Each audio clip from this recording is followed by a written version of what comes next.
প্রত্যেক মানুষ নিজের জীবনে দুঃখ অনুভব করেন। প্রত্যেকের দুঃখ আলাদা হতে পারে।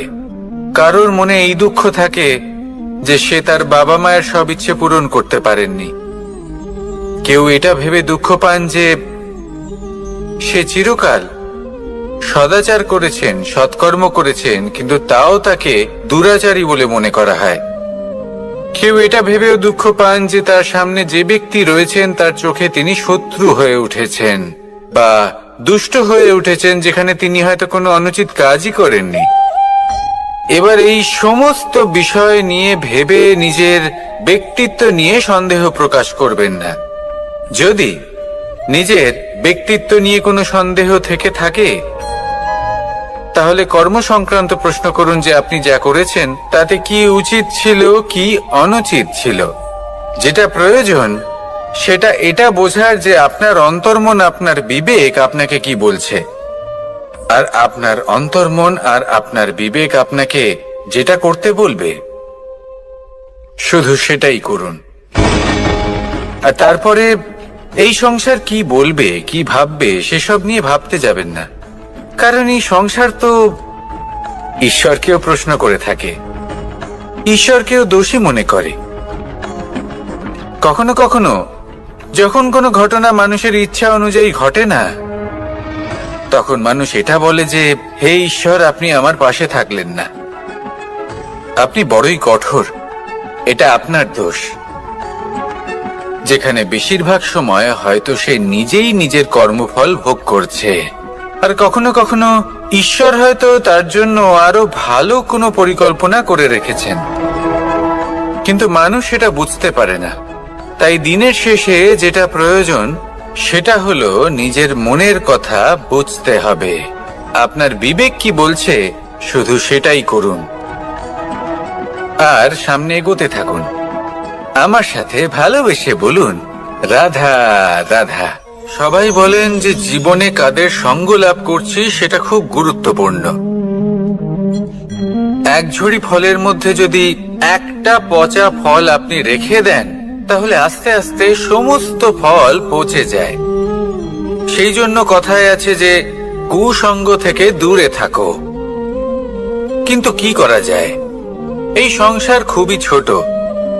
যেখানে আমরা কাজ করি, যেখানে আমরা থাকি, যে পথে আমরা আসা যাওয়া করে থাকি, যে পথে আমরা ভ্রমণ করি, সেখানে এমন অনেক সংখ্যক ব্যক্তি থাকেন যাকে দেখে আমরা মনে করি যে এদের থেকে দূরে থাকতে হবে।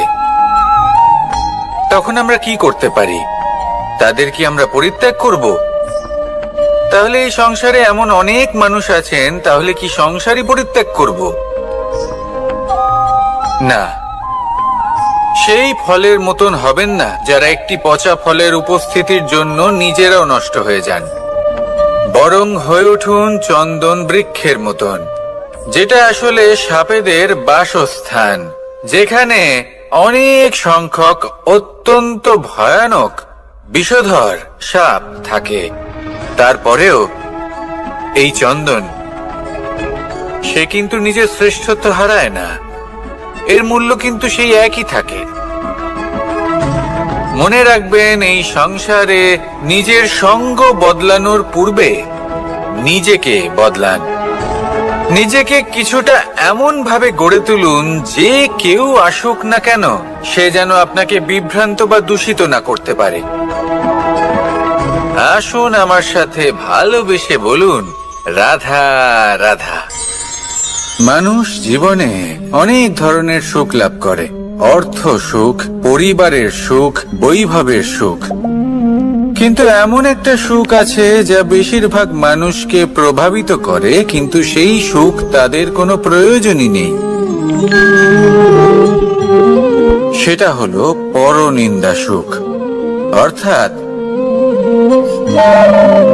এমন কোনো ব্যক্তিকে নিয়ে নিন্দা করা, তার প্রতি অনুচিত শব্দ প্রয়োগ করা, কারণ সেই ব্যক্তিকে আপনি পছন্দ করেন না। আর এমন অনেক মানুষ আছেন যারা এই কাজ করে খুব আনন্দ লাভ করেন, যেটা করা উচিত নয়।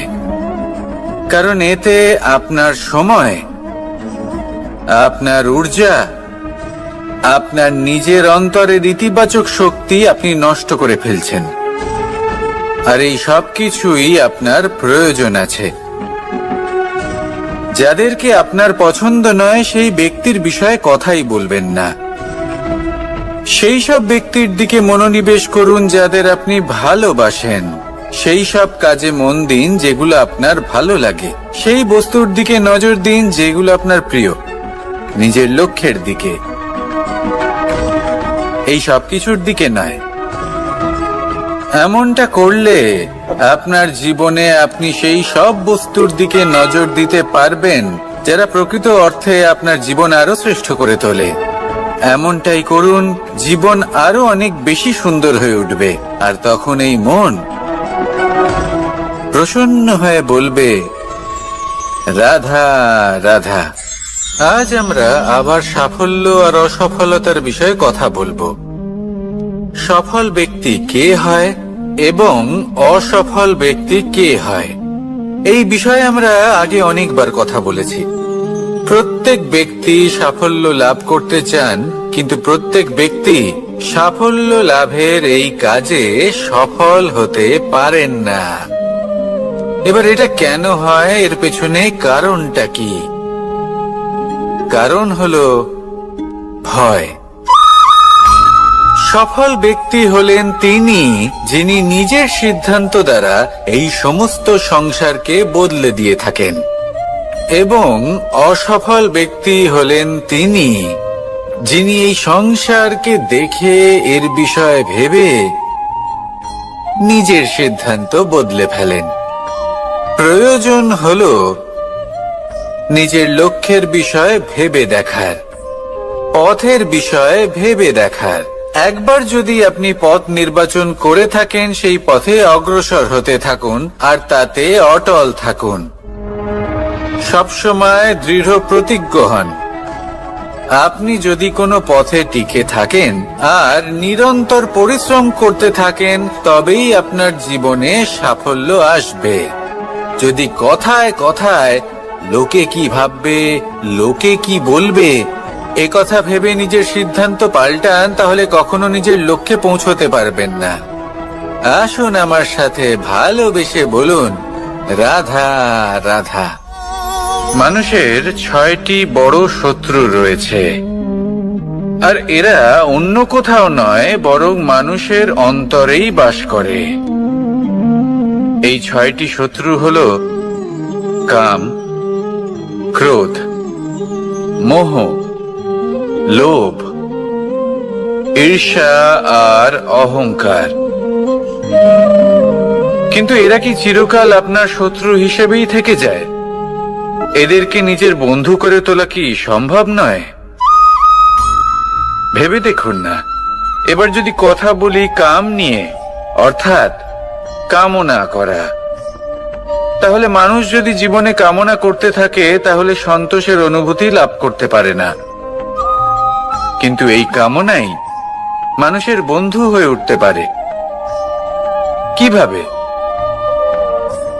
ধরুন, যদি মানুষ ভাবে আমি আরো অনেক বেশি শ্রেষ্ঠ ব্যক্তি হয়ে উঠতে চাই, আর তার জন্য কর্ম করে, পরিশ্রম করে, তাহলে ভবিষ্যতে গিয়ে শ্রেষ্ঠ ব্যক্তি হয়ে উঠতে পারে কামনার কারণে। অর্থাৎ এই কামনাই ওর বন্ধু হয়ে ওঠে।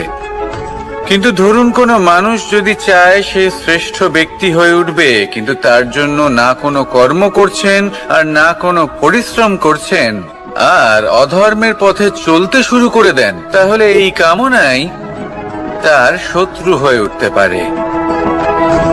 এবার যদি এই কামনাকে নিজের বন্ধু করে তুলতে হয়, তাহলে নিজের নির্বাচনে বিচক্ষণ হতে হবে, নিজের মস্তিষ্কের ওপর নিয়ন্ত্রণ রাখতে শিখতে হবে। সেটাই করুন আর আমার সাথে ভালোবেসে বলুন, রাধা রাধা। আজ আমরা মানুষের আরো একটি শত্রুর বিষয়ে কথা বলবো, যার নাম হলো লোভ। যে কোনো বস্তুকে অত্যাধিক লাভ করার যে বাসনা, যতটা লাভ করেছি ততটা যথেষ্ট নয়, আমার আরো চাই, আরো চাই, একেই বলে লোভ। এবার এই লোভ আপনার জীবনে শুভ না অশুভ, আপনার মিত্র নাকি আপনার শত্রু, সেটাও নির্ভর করছে আপনার উপর। যেমন ধরুন, কোনো ব্যক্তির অসম্ভব ধনের লোভ, সে সেটা অর্জন করছে আর সেটা সংগ্রহ করছে, আর সেটা লাভ করার জন্য সে অনৈতিক কাজ করছে। যদি এই সব হতে থাকে তাহলে লোভ কিন্তু আপনার পক্ষে অত্যন্ত ক্ষতিকারক। কিন্তু যদি সেই ব্যক্তি ধরুন ধন অর্জন করছেন, তার সাথে নীতিও পালন করছেন, আর সংগ্রহ করার পরে সেটা সংসারে ছড়িয়ে দিচ্ছেন, যদি এমনটা হয় তাহলে এই লোভ আপনার বন্ধু হয়ে উঠতে পারে। যদি আপনার সৎসঙ্গ লাভ করার, সৎকর্ম করার লোভ থাকে, তাহলে আপনি কখনো একা থাকবেন না। যদি ভালোবাসা প্রদান করার লোভ থাকে, এই সংসারকে সাহায্য করার লোভ থাকে, তাহলে এই লোভ যা সংসারের শত্রু, সেটা কিন্তু আপনার সাথে পরমাত্মার মিলন ঘটাতে পারে। এবার এই লোভকে নিজের মিত্র করে তুলবেন নাকি শত্রু করে তুলবেন, সেই সিদ্ধান্ত আপনারই। আসুন আমার সাথে ভালোবেসে বলুন, রাধা রাধা। কখনো এই প্রকৃতির দিকে তাকিয়ে থাকবেন।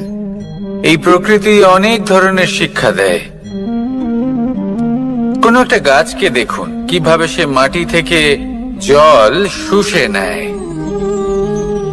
সে ঝড় হোক বা হোক কড়া রোদ, সব সহ্য করে এবং অবশেষে সে ফল ধারণ করে। আর সেই ফল উৎপন্ন করার পরে সে ফল কিন্তু সে নিজে গ্রহণ করে না, এই সংসারকে প্রদান করে, যাতে পশু পাখি মানুষ তারা এই ফল গ্রহণ করে শক্তিশালী হয়ে উঠতে পারে, সুস্থ থাকতে পারে। সেভাবেই নদী, সরোবর এরা নিজেরাও কিন্তু নিজেদের জল গ্রহণ করে না, মাটিকে প্রদান করে, পশু পাখিকে প্রদান করে। সূর্য নিজেও নিজের জন্য প্রজ্বলিত হয় না, সে প্রকাশ ছড়িয়ে দিতে চায় আমাদের সবার কাছে, সে আলো পৌঁছে দিতে চায়। এই প্রত্যেকের কর্মে পরমার্থ নিহিত আছে, আর সেই জন্যই এদের সকলকে পুজো করা হয়। তাই মনে রাখবেন, আপনার কাছে জীবন যাপনের অতিরিক্ত যা কিছুই আছে তা পরমার্থের জন্য। তাহলে তার সদ্ব্যবহার করুন আর আমার সাথে ভালোবেসে বলুন, রাধা রাধা। পরিবর্তন, এটা হলো সৃষ্টির অমূল্য নিয়ম। এই সংসারে সবকিছু সময়ান্তরে পরিবর্তিত হয়, এই সময়ও পরিবর্তিত হয়। পরিবর্তন চিরকাল হয়ে এসেছে আর চিরকাল হতে থাকবে। কিন্তু এবার আমরা সেই পরিবর্তন কিভাবে লাভ করব, যেটা আমাদের প্রয়োজন, যেটা আমরা চাই। আমরা জীবনে বিকাশ চাই। এই বিকাশ কিভাবে লাভ করতে পারি? এই প্রকৃতি কিন্তু আমাদের অত্যন্ত উত্তম উদাহরণ দিয়ে বুঝিয়েছে। একটি বিন্দুর উদাহরণ দিয়েছে, যা ভবিষ্যতে একটা বিশাল নদীর আকার ধারণ করে। এটা কিভাবে হয়? মেঘ থেকে একটি বিন্দু ঝরে পড়ে সেই পর্বতের ওপর যেখানে হিম আছে। সেই হিমের সংস্পর্শে আসা মাত্র সেই বিন্দুর সাথে আরো বেশ কিছু বিন্দু যুক্ত হয়। তারপর তারা অগ্রসর হয়, আরো কিছু বিন্দু যুক্ত হয়, আস্তে আস্তে একটা ক্ষীণ ধারার রূপ ধারণ করে, এবং সেটাই ভবিষ্যতে আরো এগোতে থাকে। অনেকটা যাওয়ার পর যখন অনেক সংখ্যক বিন্দু একসাথে যুক্ত হয়, তখন সেটা বিশাল নদীর আকার ধারণ করে। এবার আমরা মানুষ বলে আমাদের সাথে এই নিয়মের অন্যথা হয় তা নয়। আমরাও এই প্রকৃতির অংশ, আমাদের ক্ষেত্রেও একই নিয়ম প্রযোজ্য। যখন পরিশ্রম করে অনেক সংখ্যক বিন্দু আমরা একত্রিত করব, তখনই পরিবর্তনের নদী প্রবাহিত হবে। প্রয়োজন হলো নিরন্তর পরিশ্রম করা এবং ধৈর্য ধরা। এটা করতে থাকুন জীবনে সবকিছু লাভ করতে পারবেন। কারণ প্রকৃতি আমাদের এটাই শিখিয়েছে, আর আমরা এই ব্রহ্মরই একটি অংশ, যার দ্বারা এই ব্রহ্মাণ্ড নির্মিত। আসুন আমার সাথে ভালোবেসে বলুন, রাধা রাধা। আমরা সকলে সামাজিক জীব। মানুষের সাথে দেখা সাক্ষাৎ করা এটা চিরকালই চলতে থাকে। আমরা কখনো কাউকে উপহার দিই, আবার কখনো কেউ আমাদের উপহার দেয়। কখনো কি এমন হয়েছে যে আপনি কাউকে একটা উপহার দিয়েছেন, কিছু সময় পরে বা কিছু মাস পরে সেই উপহারই ঘুরে ফিরে আপনার কাছেই এসেছে, অর্থাৎ সেই বস্তুটাই আপনার কাছে আবার ফিরে এলো? এরকম হয়।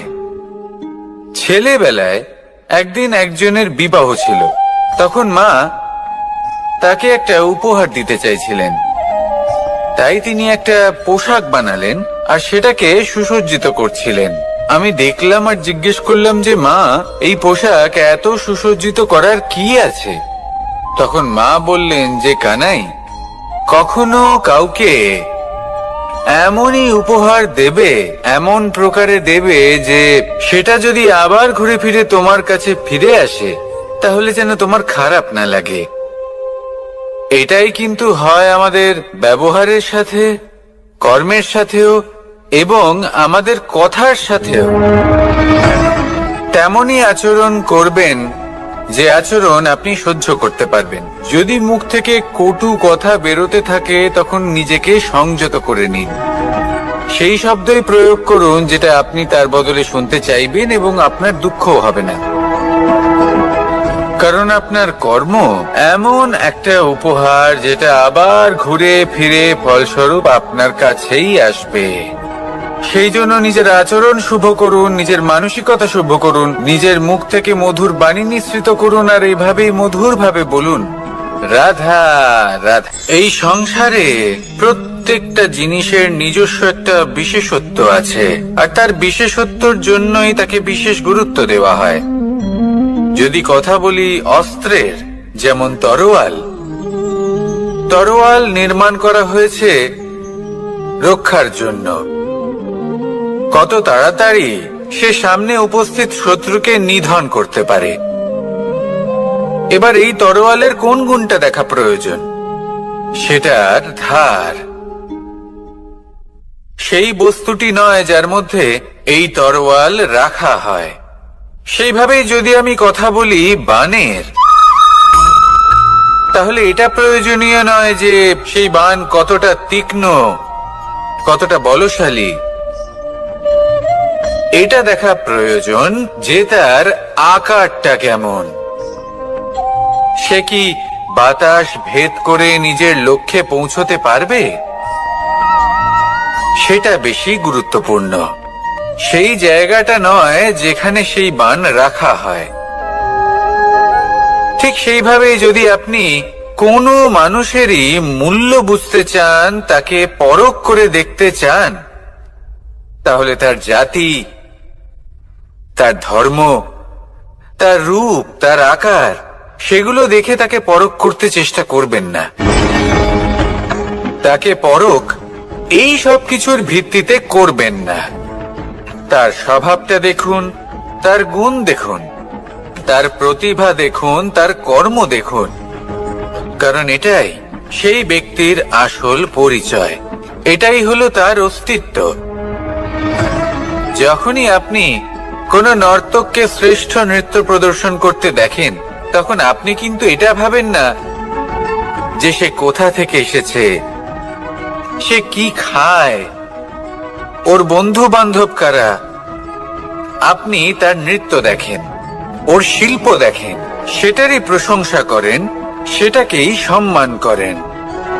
সেইভাবে এই সংসারে সকলকে সম্মান করুন। আর এই সম্মানের আধার হওয়া উচিত তার গুণ, তার স্বভাব, তার কর্ম,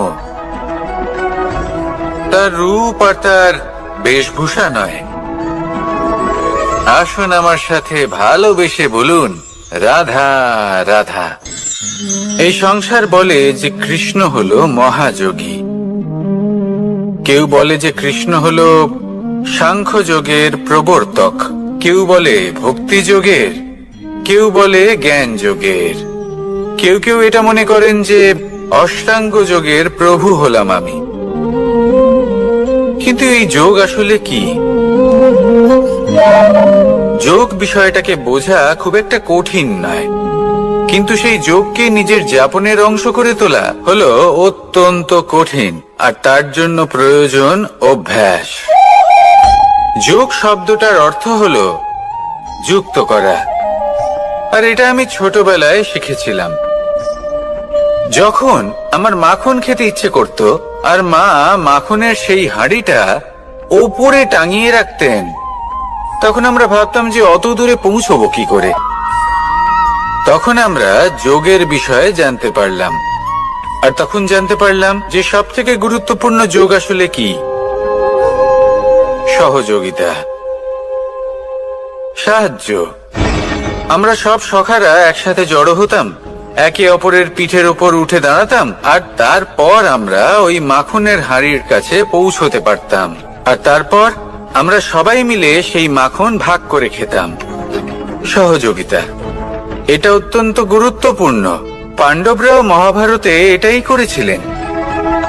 ওনাদের সাথেও কেউ ছিল না, একে অপরকে সাহায্য করে ওনারা অনেক বীরদের একত্রিত করেছিলেন। তারপর অবশেষে মহাভারতের এই মহাযুদ্ধে ওনারা জয়লাভ করেছিলেন। রামায়ণে রাম এবং লক্ষ্মণের সাথে কেউ ছিল না। সহযোগিতার মাধ্যমে ওনারা ভাল্লুক আর বানর সেনাকে একত্রিত করেছিলেন, আর এই সংসারের সব থেকে প্রবল রাক্ষস রাবণকে বধ করেছিলেন। মনে রাখবেন, একসাথে মিলে যদি আপনারা কর্ম করতে শেখেন, তাহলে এই সংসারে এমন কিছুই নেই যেটা আপনি অর্জন করতে পারবেন না। আসুন আমার সাথে ভালোবেসে বলুন, রাধা রাধা। কর্ম এবং ফল। মানুষের স্বভাব হলো এটাই যে তিনি নিজের প্রত্যেক পরিশ্রমের প্রতিফল প্রার্থনা করেন। বেশিরভাগ সময় এই ফলাফলের চিন্তা করতে করতে, কল্পনা করতে করতে উনি কর্ম করতে থাকেন যে আমি এই কাজটা করলে এই ফল পাবো। সেই সব কল্পনা করতে থাকেন যা না তার হাতে আছে, না আছে অধিকার, আর না আছে নিয়ন্ত্রণ। উনি শুধু নিজের কর্ম করতে পারেন। উনি কি ফল পাবেন তা তার হাতে কখনোই নেই। তাই আপনিও শুধুমাত্র কর্ম করতে থাকুন, ফলের চিন্তা করবেন না। মনে রাখবেন, শিকড় এবং শাখা যেভাবে একে অপরের সাথে জড়িয়ে, সেইভাবেই একে অপরের সাথে জড়িয়ে কর্ম এবং ফল। যেরকম কর্ম আপনি করবেন, সেরকম ফল আপনি অবশ্যই পাবেন। তাই এই ফলের আশায় কর্মের সময় কখনোই নষ্ট করবেন না, কারণ যে ব্যক্তি সময় নষ্ট করেন, সময় সেই ব্যক্তিকে অবশ্যই নষ্ট করে দেয়।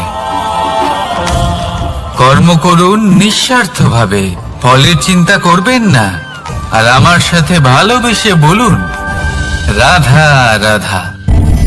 কর্ম এবং ফল। দেখতে গেলে এই সমস্ত ব্রহ্মাণ্ড এই দুইয়ের মাঝেই স্থির হয়ে আছে। মানুষজন কর্ম করেন ভালো ফল লাভের আশায়, আর ভালো ফল লাভের আশায় উনি এটাই ভুলে যান যে উনি যে কর্ম করছেন তা কি করছেন। আমি বলেছিলাম কর্ম করুন ফলের চিন্তা না করে, কিন্তু কি কর্ম করছেন সেই বিষয়ে ভাবাটাও অত্যন্ত আবশ্যক। নয়তো অনেক সময় আমরা এমন কর্ম করে ফেলি যা না চাইতেও বিষে পরিণত হয়, যা হয়েছে দুঃশাসনের সাথে, দুর্যোধনের সাথে, গুরু দ্রোণের সাথে। একজনের মানসিকতা উচিত ছিল না, একজনের বিবেক উচিত ছিল না, আরেকজন যে পক্ষ নির্বাচন করেছিলেন সেই পক্ষ উচিত ছিল না। আর যা কিছু ওনাদের সাথে হলো, আপনার, আমার, আমাদের সকলের সাথে তা হতে পারে। আমি বলেছিলাম কর্ম করুন, ফলের চিন্তা করবেন না, কিন্তু এই কর্মের বিষয়ে বিচার করে দেখাটাও ততটাই আবশ্যক। দেখুন, কর্ম করার উচিত প্রক্রিয়া ফলের চিন্তা না করা, কিন্তু যদি আপনার কর্ম শুভ হয় তাহলে তার ফলও নিয়তি আপনাকেই দেবে। সর্বদা কর্ম করার সময় এটা ভাবুন যে আপনার এই কর্ম এই সংসারকে, এই সমাজকে, আপনার পরিবারকে, আপনার আশেপাশের মানুষজনকে কোন দিশায় নিয়ে যাবে। যদি এটা সবার জন্য মঙ্গলময় হয় তাহলে কর্ম করতে থাকুন। আর হ্যাঁ, নিশ্চিত রূপে ফলের চিন্তা করবেন না। আসুন আমার সাথে ভালোবেসে বলুন, রাধা রাধা। বটবৃক্ষের বীজ সর্ষের দানার থেকেও ছোট হয়, কিন্তু যখন তা নিজের রূপ ধারণ করে তখন তা বিশাল বৃক্ষের আকার ধারণ করে, যা সহস্র বছর ধরে বেঁচে থাকে, ছায়া প্রদান করে, পাখিদের আশ্রয় প্রদান করে, আর দেয় পথচারীদের বিশ্রাম করার স্থান। কেন? কারণ সেই ছোট বীজ তা মাটির ভেতরে গিয়ে নিজের খোলস ত্যাগ করে। অন্ধকারে থাকে সে, যতই আলো আসুক না কেন, যতই বর্ষা আসুক না কেন, সব সহ্য করে। আর তারপরে একটা চারা গাছ অঙ্কুরিত হয়, তারপর ধীর গতিতে একটা বিশাল বৃক্ষতে পরিণত হয়। দেখুন, জীবনে কঠিন সময় আসে, এই জন্য নয় যে আপনি হার মেনে নেবেন। এই জন্য আসে যাতে আপনি ভবিষ্যৎ নির্মাণের জন্য নিজেকে তৈরি করতে পারেন। যদি কঠিন সময়ে আপনি ওই বীজের মতো দৃঢ় হয়ে থাকতে পারেন, তাহলে আপনিও একদিন সেই বিশাল বৃক্ষের মতো নিজের অস্তিত্ব গড়ে তুলতে পারবেন, যা সহস্র বছর পর্যন্ত মনে রাখা হবে। আসুন আমার সাথে ভালোবেসে বলুন, রাধা রাধা।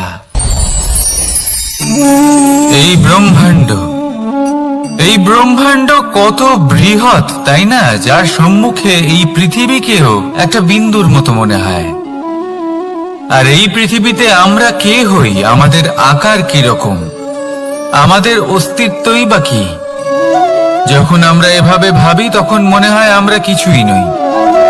তা আমরা যখন কিছুই নই, তাহলে আমরা এত চিন্তা করি কেন? কি ভেবে ভয় পাই? কাকেই বা এত ভয় পাই? কে আমাদের মারতে পারে আর কেই বা আমাদের জন্ম দেবে? আত্মার আসলে না কখনো জন্ম হয় আর না কখনো মৃত্যু। আত্মা শুধুই শরীর বদল করে। আপনি, আমি, আমরা সকলে এই শরীর নয়, আমরা হলাম আত্মা, যা হলো পরম আত্মার পরম অঙ্গ। সেই জন্য মনে রাখবেন, বাইরের কোথাও দেখবেন না, নিজের অন্তরের গভীরে গিয়ে দেখুন, আত্মাকে উপলব্ধি করতে শিখুন। ক্লেশ, ভয়, চিন্তা, এই সব কিছুর থেকে নিজেকে দূরে রাখুন, তাহলেই উপলব্ধি করতে পারবেন পরমাত্মা কে। তাহলে আসুন আমার সাথে ভালোবেসে বলুন, রাধা রাধা। পরিবর্তন এই সংসারের শাশ্বত নিয়ম। কোন রাজা নেই যিনি চিরকাল রাজা থাকেন, কোন ধনী ব্যক্তি নেই যিনি চিরকাল ধনী থাকবেন। এই সংসারে সূর্যের স্থান নেওয়ার জন্য চন্দ্রিমার আগমন ঘটে। কোন স্থান যাকে পতিত বলা হয়েছিল, সেখানে মহল তৈরি হয়েছে। কোন স্থান যাকে আজ মলিন বলা হয়েছে, কাল সেখানে মন্দিরও স্থাপন হতে পারে। কোন ঋতু চিরকালের জন্য থাকে না, কখনো সময় চিরকাল একরকম থাকে না। আজ যা আপনার কাছে রয়েছে, কাল অন্য কারোর ছিল। আজ যে আপনার কাছে রয়েছে, কাল তা অন্য কারোর কাছে চলে যাবে। আপনার সাথে কিছু থাকলে তা হলো আপনার কর্ম, কিন্তু সেই কর্মের পরিণামও আপনার নয়। আপনি শুধু কর্ম করুন, বাকি সবকিছুই পরিবর্তনশীল। কিন্তু সেই পরিবর্তনকে দেখে ভয় পাওয়ার প্রয়োজন নেই, তাকে স্বাগত জানান। যদি আপনি হাসি মুখে সেই পরিবর্তনকে স্বাগত জানান, তাহলে এই পরিবর্তনও হাসি মুখে আপনার সাথে থাকবে। আসুন আমার সাথে ভালোবেসে বলুন, রাধা রাধা। সঞ্চয়। মানুষের যখন থেকে বোধ বুদ্ধি হয়, সঞ্চয় করতে আরম্ভ করে দেন। সঞ্চয় করতে থাকেন ভোজনের, সঞ্চয় অর্থের, সঞ্চয় শক্তির। নিজের জন্য করেন, নিজের পরিবারের জন্য করেন, নিজের স্ত্রীর জন্য করেন, সন্তানের জন্য করেন, সন্তানের জন্য সঞ্চয় করেন। সঞ্চয় করার জন্য ওনার কাছে অনেক কারণ রয়েছে, কারণ উনি এটা ভাবেন যে এই সঞ্চিত শক্তির জন্য কেউ ওনার কোনো ক্ষতি করতে পারবে না। মানুষ ভুলে যান একটা গুরুত্বপূর্ণ কথা, এই সত্য, উনি এই সংসারে খালি হাতেই এসেছিলেন, আর এখান থেকে ওনাকে খালি হাতেই যেতে হবে। যা এখানকার তা এখানেই থেকে যাবে। আর যদি কিছু ওনার সাথে যায় তা হলো ওনার কর্ম, আর কিচ্ছু নয়। তাই যদি কিছু অর্জন করতে চান তাহলে শুভ কর্ম অর্জন করুন, আত্মশক্তি অর্জন করুন, কারণ পরলোকে এটাই হবে আপনার সম্পত্তি। তাহলে কি এটা আপনি অর্জন করতে চান না? আসুন আর আমার সাথে ভালোবেসে বলুন, রাধা রাধা। সদিচ্ছা। দেখতে গেলে 3 অক্ষরে তৈরি এই শব্দ, কিন্তু সমস্ত ত্রিলোক তার উপরেই আধারিত। আপনি এই সংসারে এসেছেন, তখন অবশ্যই শ্বাস নেবেন, কিন্তু তার বদলে আপনাকে কিছু তো দিতেই হবে। আপনার উপর নির্ভর করছে আপনি কি দেবেন। কি দেবেন এই সংসারকে, এই সমাজকে, নিজের পরিবারকে, আর তার বদলে কি নেবেন? যশ নাকি অপযশ? দেখুন, এক ছিল রাবণ, যে কিনা সমুদ্র পার করলো সীতাকে অপহরণ করার জন্য, আর এক ছিলেন রামচন্দ্র, যিনি সমুদ্র পার করেছিলেন, সেতু বানিয়ে গিয়েছিলেন সীতাকে ফিরিয়ে নিয়ে আসার জন্য। দুজনেই সমুদ্র পার করেছিলেন, শুধু পার্থক্য ছিল সদিচ্ছাকে বোঝার, লক্ষ্যের। অনেক মানুষের যাত্রা একরকম হতেই পারে, কিন্তু আনন্দ তখনই লাভ করবেন যখন লক্ষ্য শুভ হবে, মহান হবে। এই লক্ষ্য দিয়ে এই সংসারের কল্যাণ হবে এবং মানুষের সম্মান হবে। যদি আপনার সংকল্প উচিত হয় তাহলে আপনার লক্ষ্য উচিতই হবে, নয়তো শুধুমাত্র বিনাশ হবে। আর উচিত এটাই হবে যে বিনাশের হাত থেকে যেন নিজেকে বাঁচানো যায়, কি বলেন? তাই জীবনে যে লক্ষ্য স্থির করছেন, মনে রাখবেন তা যেন শুভ লক্ষ্য হয়। যদি এরকম হয় তাহলে আপনার যাত্রা, আপনার জীবন দুটোই শুভময় হবে। আসুন আর আমার সাথে ভালোবেসে বলুন, রাধা রাধা। সুরক্ষা। এই সুরক্ষা আসলে কি? এটা কি কোনো কবচ নাকি কোনো সীমা? এই সুরক্ষা আসলে অন্য কিছু। আমাদের মাতা পিতা, আমাদের প্রিয়জন, আমাদের বন্ধু, এই সমাজ, আমাদের শুভাকাঙ্ক্ষী, আমাদের আত্মীয়, এনারা সবাই আমাদের জীবনে কোনো না কোনো ভাবে সুরক্ষা দিয়ে থাকেন, একটা কবচ দিয়ে থাকেন কোনো না কোনো রূপে। কিন্তু দেখতে গেলে আমাদের পরাক্রমের পথে, আমাদের বীরত্বের পথে, আমাদের সাহসের পথে এই সুরক্ষাই সব থেকে বড় বাধা হয়ে দাঁড়ায়। একবার ভেবে দেখুন, যদি আপনি কোনো সুরক্ষাই না পান, বা যদি আপনি এই সুরক্ষা ভেঙে বাইরে আসতে পারেন, তাহলে আপনার বীরত্ব চরম সীমায় পৌঁছে যায়। কেন? কারণ তখন আপনি জানেন যে এই সংসারের সম্মুখীন আমাদের নিজেদেরই হতে হবে। আপনি বুঝে যান যে শত্রুর সম্মুখীন এবার নিজের বলের দ্বারা, নিজের পরাক্রমের দ্বারা, নিজের সাহসের দ্বারা করতে হবে। আর তখন আমাদের মনের মধ্যে এই শক্তি জাগ্রত হয়। এই শক্তি অন্তরেই বসবাস করে, শুধু এটা চিনে নিতে হবে, একে জাগ্রত করতে হবে। আর এটা সুরক্ষা ভেঙে যাওয়ার পরেই সম্ভব হয়। আর যারা নিজের শক্তি সম্পর্কে জানেন, যিনি নিজেই জানেন তিনি কতটা শক্তিশালী, তিনি নিজেই নিজের সুরক্ষা কবচ চিরকালের মতো ভেঙে ফেলে দেন, ঠিক কর্ণের মতো।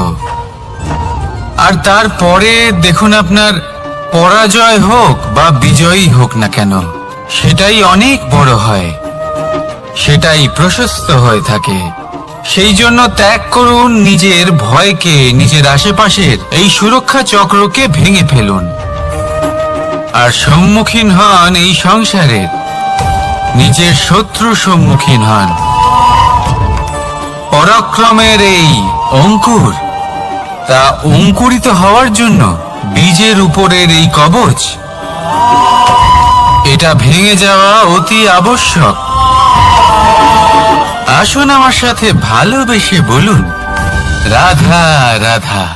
যখন আমরা হাঁটতে থাকি আর আমাদের পায়ে কাঁটা বিঁধে যায়, তখন মুখ দিয়ে আহ বেরিয়ে আসে, কান্না চলে আসে, আর অনেক সময় অভিশাপও বেরিয়ে আসে। কিন্তু আমরা কি কখনো এটা এইভাবে দেখেছি, এইভাবে ভেবেছি যে আমরা যে পথে চলেছি সেই পথে কাঁটা বিঁধেছে, নাকি আমরা সেই পথ নির্বাচন করেছি যাতে শুধুই কাঁটা রয়েছে?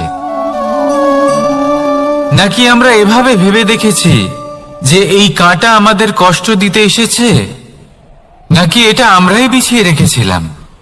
সাবধান থাকা উচিত ছিল, কারণ কাঁটা বিঁধলে যন্ত্রণা হবে, চিৎকার করে ফেলতে পারি, মুখ থেকে অভিশাপও বেরিয়ে আসতে পারে। কিন্তু এই অভিশাপ শুধুমাত্র আমাদের তরফ থেকে অভিশাপ হয়, সামনের ব্যক্তিটির ওপরও নির্ভর করে। এবার সেই ব্যক্তি যদি এমন হয় যে ফুল আর কাঁটা এই দুই সমানভাবে গ্রহণ করতে পারে, তার কাছে অভিশাপও বরদানে পরিণত হয়। শেষ পর্যন্ত ব্যাপারটা দাঁড়ায় ভাবনা, চিন্তা, দৃষ্টিভঙ্গির ওপর। কারণ আপনার এই ভাবনাই সত্যি হয়ে সামনে আসে। সেই জন্য এই ভাবনা, চিন্তা, মানসিকতাকে গুরুত্ব সহকারে দেখবেন। এই বিবেচনা নিয়ে বিবেচনা করতে শিখুন। আমার কথার অর্থ হলো যে জীবনে যখন এরকম কিছু একটা ঘটবে, তখন ভেবে দেখুন যে এরকম কেন হলো।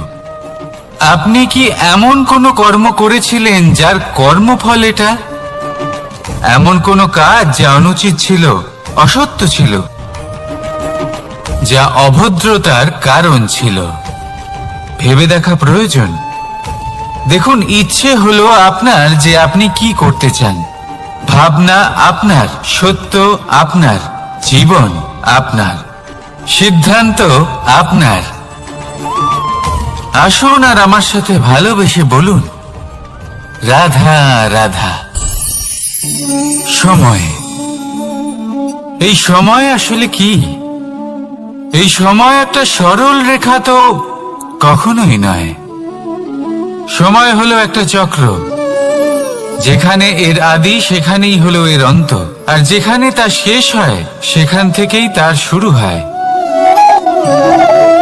এই সময় একটা অত্যন্ত বিচিত্র চিন্তা, বিচিত্র ভাবনা, একটা বিচিত্র বস্তু যা কেউ বুঝতে পারেন না।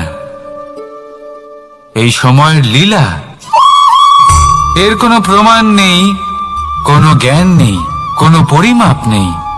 শুধু এটুকু আমরা জানতে পারি, যেখানে শেষ হবে সেখান থেকে একটা নতুন সূচনাও হবে। যা আজ আপনার কাছে আছে, কাল অন্য কারোর কাছে যাবে, তারপরে তার কাছ থেকেও অন্য কারোর কাছে যাবে, তারপরে তার থেকেও ছিনিয়ে নেওয়া হবে। এই নিয়তির একজনের কাছ থেকে অন্যজনের কাছে আদান প্রদানের এই সময় হলো আপনার সময়। এই সময় সদ্ব্যবহার করুন, এই সময়কে বাঁচুন। আপনাকে শুধু এটাই সুনিশ্চিত করতে হবে যে আপনি কোন পক্ষে আছেন। আর সত্যি বলতে কি, আপনার জীবনের পরিণাম নির্ভর করে আপনার নির্বাচনের ওপর। আপনি কোন পক্ষ নির্বাচন করছেন। তাহলে মনে রাখবেন, জীবনে সেই পক্ষই নির্বাচন করবেন যা চয়ন করার পরে আপনি সুখ অনুভব করবেন, আপনি সন্তোষ লাভ করবেন, প্রসন্নতা লাভ করবেন। আর আমি এটাই সুনিশ্চিত করব যে এই পক্ষ যেন শান্তির পক্ষ হয়, এই পক্ষই যেন প্রেমের পক্ষ হয়। তাহলে চিন্তা করবেন না, আর আসুন আমার সাথে ভালোবেসে বলুন, রাধা রাধা।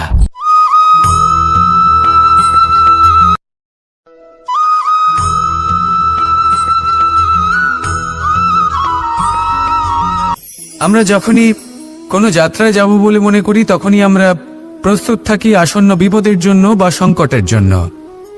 যেমন যদি আমাদের মনে হয় যে আজকের পরিবেশ খুব ঠান্ডা হবে, তাহলে আমরা গরম বস্ত্র ধারণ করি বা সেটাকে সাথে নিয়ে যাই। যদি মনে হয় যে বৃষ্টি হতে পারে বা বৃষ্টি হয়ে চলেছে আমরা দেখছি, তাহলে আমরা একটা ছাতা সাথে নিয়ে নিই।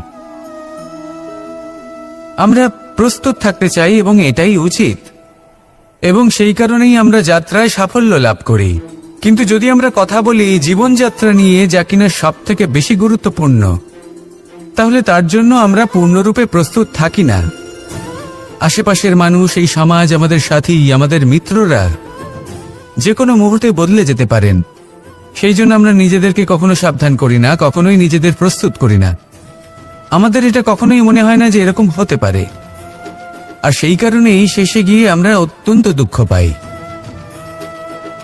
একটা অমূল্য শিক্ষা আছে যেটা আমাদের লাভ করা উচিত, সতর্ক থাকা উচিত।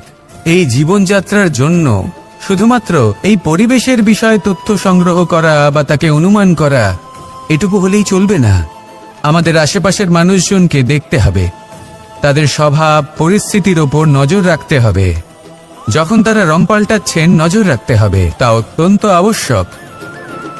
পরিবর্তন আপনার জীবনে অবশ্যম্ভাবী, সঠিকভাবে তার সম্মুখীন হন। আসুন আমার সাথে ভালোবেসে বলুন, রাধা রাধা।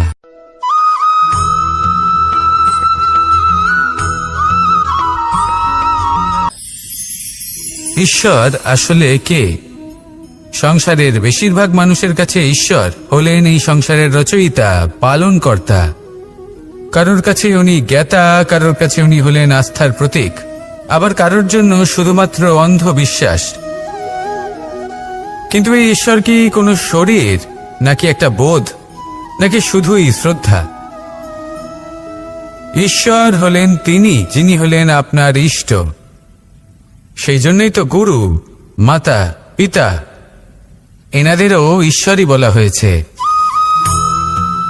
যাদেরকে আমরা ঈশ্বর বলে মনে করি, যারা আমাদের ইষ্ট, তারা আমাদের একটি পথ দেখান, একটি দিকে চালিত করেন। সেই পথে চলে আপনি শুভ কর্ম করতে পারেন। আর যখন কোনো ব্যক্তি তার ঈশ্বরের আদেশ পালন করেন, তখন সে নিজে থেকেই শুভ পথে অগ্রসর হয়ে যান। বেশ কয়েকজন মানুষ ঈশ্বরের ওপর আস্থা রাখেন এবং ভাবেন যে অনুচিত কোনো কাজ করা উচিত নয়, ঈশ্বর দেখছেন। ওনারা ভয় পান যে কোনো অনুচিত কর্ম করলে কে জানে তার পরিণাম কি হবে। এমন অনেক ব্যক্তি রয়েছেন যারা ঈশ্বরকে বিশ্বাস করেন এবং জানেন যে ঈশ্বর তাদেরকে দেখছেন, তাই যে যে শুভকর্ম ওনারা করেছেন তার ফল তারা অবশ্যই পাবেন।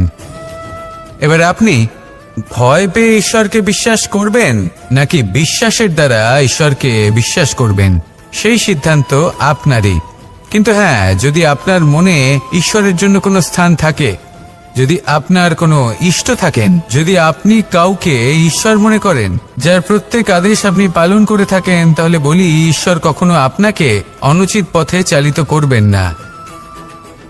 আসুন আমার সাথে ভালোবেসে বলুন, রাধা রাধা।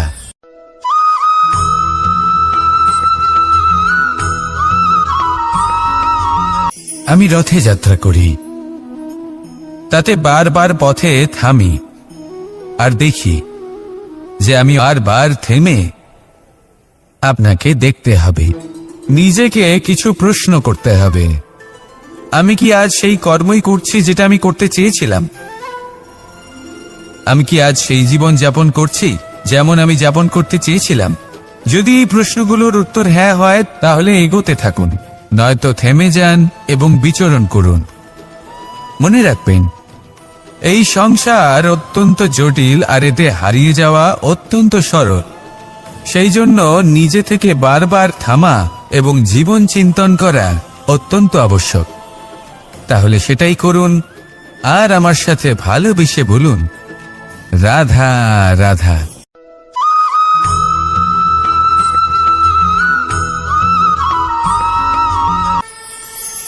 কথায় আছে যে স্বপ্ন এবং লক্ষ্য হলো একটি মুদ্রারই দুটি দিক।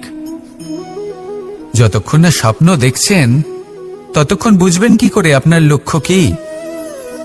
স্বপ্ন দেখে যদি নিজের লক্ষ্য বুঝতে পারেন, সেটা পেতে চান, তবেই সেটা লাভ করতে পারবেন। কিন্তু স্বপ্ন এবং লক্ষ্য এই দুইয়ের মধ্যে একটা ভারসাম্য রয়েছে, যেটা বজায় রাখা প্রয়োজনীয়। একে আমরা বলে থাকি পরিশ্রম। দেখুন, যদি আপনি স্বপ্ন দেখতে চান, তাহলে পরিশ্রম ত্যাগ করে নিদ্রা লাভ প্রয়োজন। কিন্তু যদি আপনি লক্ষ্য লাভ করতে চান, তাহলে আপনাকে নিদ্রা ত্যাগ করে পরিশ্রম করতে হবে। তাই আলস্য ত্যাগ করুন এবং সিদ্ধান্ত নিন যে আপনি কি চান। আপনার জীবনের এই তুলাদণ্ডে স্বপ্নের পাল্লা ভারী হওয়া প্রয়োজন নাকি লক্ষ্যের? আমার মতে এই দুইয়ের মধ্যে যদি ভারসাম্য বজায় রাখেন, তবে পথ নিজে থেকেই সামনে আসবে। শুধু সেই পথে অগ্রসর হতে থাকুন এবং আমার সাথে ভালোবেসে বলুন, রাধা রাধা।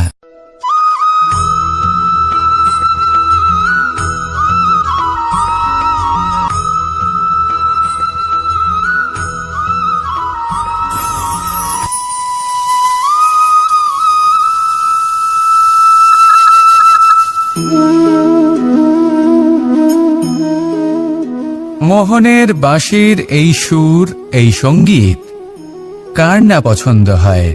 সবারই খুব ভালো লাগে। এবার এই সুর আসে কোথা থেকে? কেউ বলবেন কৃষ্ণের হৃদয় থেকে। সত্য কথা, এই সুর হৃদয় থেকে নির্গত হয় এবং প্রকট হয় এই বাঁশি থেকে। এই বাঁশিটাকে দেখুন, এই ছিদ্রগুলি দেখুন, প্রত্যেকটা সুর থেকে নিজস্ব একটা স্বর নির্গত হয়। এবার যে ব্যক্তি এই সমস্ত সুর এবং স্বর বুঝতে পারেন, এতে নিপুণ, তিনি এই বাঁশির দ্বারা যে সুর নির্গত করবেন, তা তো মধুর অবশ্যই হবে। এবার জীবনের সাথেও কিছুটা এরকমই ঘটে। জীবনের কিছু নীতি থাকে, অর্থ, কুটুম্ব এবং আধ্যাত্মিক। যদি জীবনের প্রত্যেকটা মুহূর্ত সুখময় হয় এরকম আপনি চান, তাহলে এই তিনটি নীতিতে আপনাকে নিপুণ হতে হবে। কোনো একটি বিশেষ নীতির প্রতি যদি আপনি বেশি ঝুঁকে পড়েন, তাহলে বাকি দুই নীতি থেকে যা সুখ লাভ করা সম্ভব তা পারবেন না।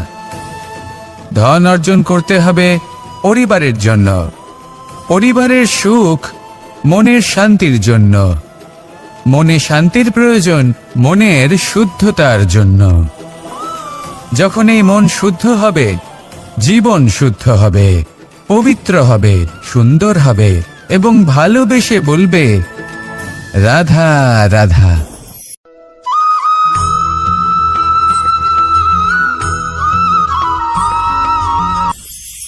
আপনারা সবাই একটা গাছের পাতাকে দেখুন। যতক্ষণ পর্যন্ত ও গাছের সাথে, মানে গাছের ডালের সাথে জুড়ে থাকে, সে সবুজ থাকে, বাতাসের সাথে সে নড়তে থাকে। যতক্ষণ পর্যন্ত ও সূর্য থেকে পাওয়া রশ্মির শক্তি গাছে পৌঁছে দেয়, ততক্ষণ ও ডালের সাথে যুক্ত থাকে। কিন্তু যখন সেই পাতা শুকিয়ে যায়, তখন তার কোনো গুরুত্ব থাকে না। সেই পাতা গাছের ডালে এবং বৃক্ষের কাছে বোঝা হয়ে থেকে যায়। এবং এমন এক সময় আসে যখন সেই ডালটি শুকনো সেই পাতাকে পরিত্যাগ করে। এটাই আমরা এই প্রকৃতিতে দেখি এবং এটাই হলো সত্য। আর এটাই আমাদের জীবনে খুব বড় একটা শিক্ষা। যদি আপনিও নিজের জীবনে নিজের আপনজনদের কাছে বোঝা স্বরূপ হয়ে দাঁড়ান, তাহলে তারা আপনাকে যতই ভালোবাসুক না কেন, ওনারা যদি নাও চান, তাহলেও এমন এক দিন আসবে যখন আপনার আপনজন আপনাকে পরিত্যাগ করবে। সেই জন্য সবসময় আত্মনির্ভর হয়ে ওঠার চেষ্টা করুন। নিরন্তর পরিশ্রম করতে থাকুন, কারোর উপর বোঝা হয়ে থাকবেন না, বরং তার সাথে মিলে দায়িত্ব পালন করুন। এমনটা করবেন, তাহলে আপনার সম্মানও বজায় থাকবে এবং সম্পর্কের মধ্যে আপনার মূল্যও বজায় থাকবে। আসুন আর আমার সাথে ভালোবেসে বলুন, রাধা রাধা।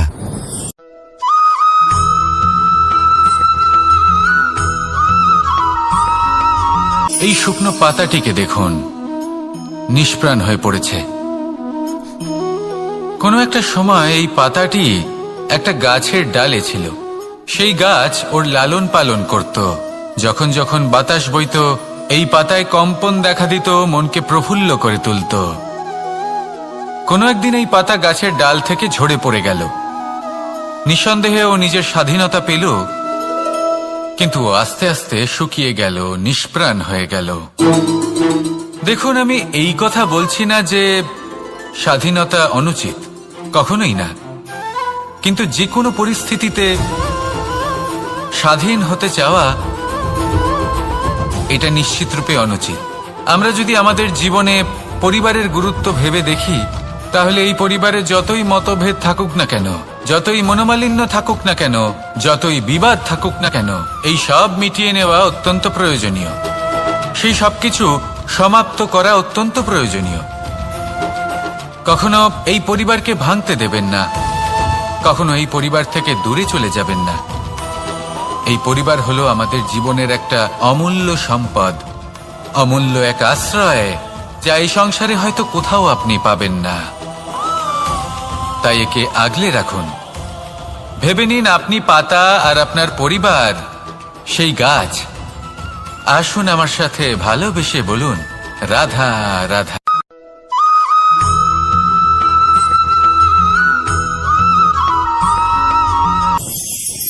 প্রেম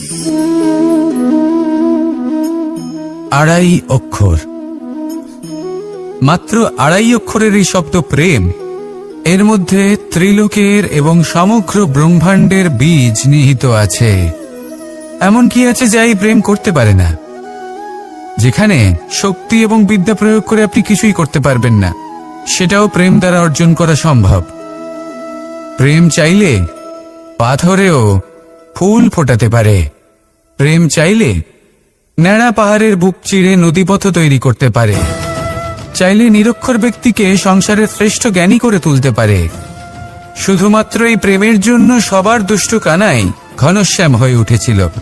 শুধুমাত্র এই প্রেমের টানেই ত্রিলোকের স্বামী দ্বারকাধীশ নির্ধন সুদামার পদসেবাও করেছিলেন। এই প্রেম হলো সংসারের সবথেকে বড় শক্তি। এই সংসারের আধার হলো প্রেম। এমন কিচ্ছু নেই যা এই প্রেমের পক্ষে সম্ভব নয়। যেখানে বিদ্যা এবং শক্তি সাহায্য করতে পারে না, সেখানে এই প্রেম আপনাকে জয়ী করে দিতে পারে। তাহলে আসুন আর আমার সাথে ভালোবেসে বলুন, রাধা রাধা।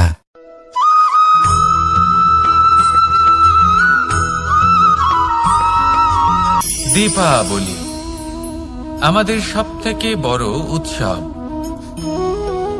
শ্রীরাম রাবণকে পরাস্ত করে 14 বছরের বনবাস কাটিয়ে আবার অযোধ্যায় ফিরে এলেন অমাবস্যার রাত্রে। অযোধ্যায় সবাই খুব প্রসন্ন ছিলেন, খুবই উৎসাহিত ছিলেন। অযোধ্যায় সহস্র প্রদীপ প্রজ্বলিত করা হয়েছিল এই উৎসবে।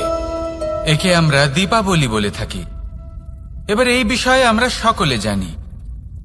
আপনি কি এটা জানেন যে শ্রীরাম বাস্তবে অমাবস্যার এক রাত আগেই অযোধ্যায় পৌঁছে গেছিলেন? সবার সামনে অমাবস্যার রাতে এসেছিলেন। এর কারণ কি? শ্রীরাম প্রমাণ করতে চেয়েছিলেন যে যে কোনো সময়, দিন হোক বা রাত, শুভ বা অশুভ হয় না। শুভ অশুভ কিছু থাকলে তা হলো মানুষের চিন্তা, তার ভাবনা, তার নির্বাচন আর তার কর্ম। নিজেই দেখে নিন। শ্রীরাম অর্থে দীপাবলি বলা যেতে পারে। তাহলে নিজের পরিবারের সাথে দীপাবলি পালন করুন। আপনাদের শুভেচ্ছা জানাই। আসুন আর আমার সাথে ভালোবেসে বলুন, রাধা রাধা।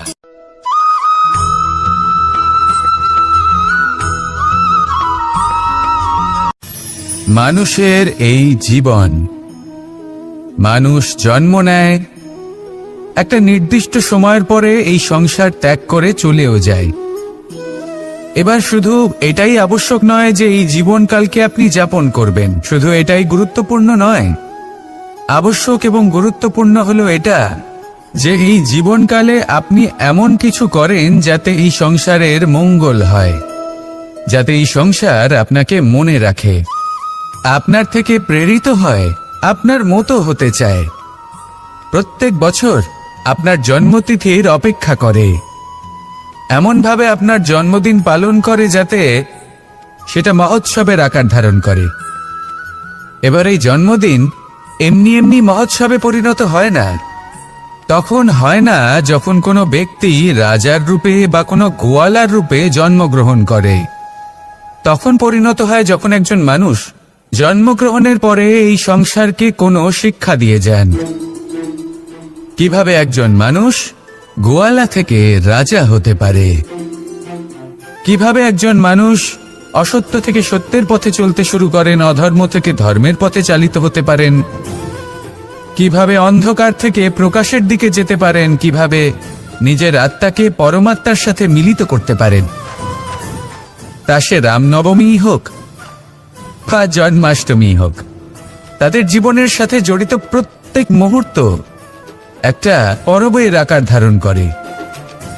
তাহলে আপনিও এইভাবে নিজের জীবন যাপন করতে থাকুন। এই সংসারে শুধু ভালোবাসা বিতরণ করুন, কিছুটা এমন ভাবে বিতরণ করুন যাতে আপনি এই সংসার থেকে চলে যাওয়ার পরেও এই সংসারে আপনি শুধুই ভালোবাসা বিতরণ করতে পারেন। যদি আপনি এরকম করেন, সংসারকে প্রেরণা দেন, তাহলে আপনার জীবনও রাধা কৃষ্ণের প্রেমের মতোই অলৌকিক এবং দৈব হয়ে উঠবে। আসুন আর আমার সাথে ভালোবেসে বলুন, রাধা রাধা।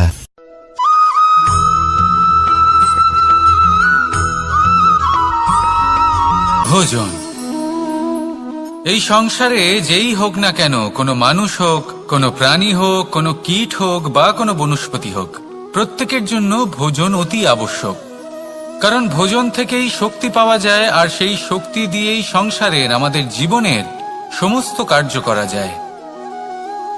এবার এমন এক ধরনের শক্তি হয় যা শীতের ঋতুতে সূর্য থেকে আমরা পেয়ে থাকি, আর আরেক ধরনের উত্তাপ হয় যা দিয়ে ভোজন রান্না করা হয়, সুস্বাদু নানান ধরনের ভোজন।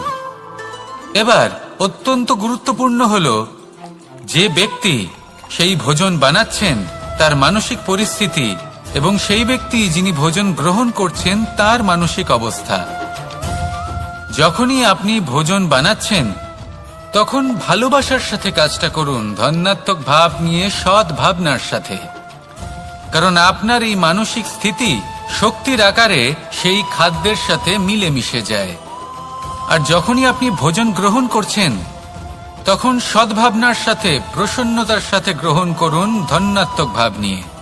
যদি আপনি প্রসন্নতার সাথে রান্না করেন, প্রসন্নতার সাথে খাদ্য গ্রহণ করেন, তাহলে আপনি প্রসন্নই থাকবেন, আর মন সুপ্রসন্ন হয়েই বলবে রাধা রাধা।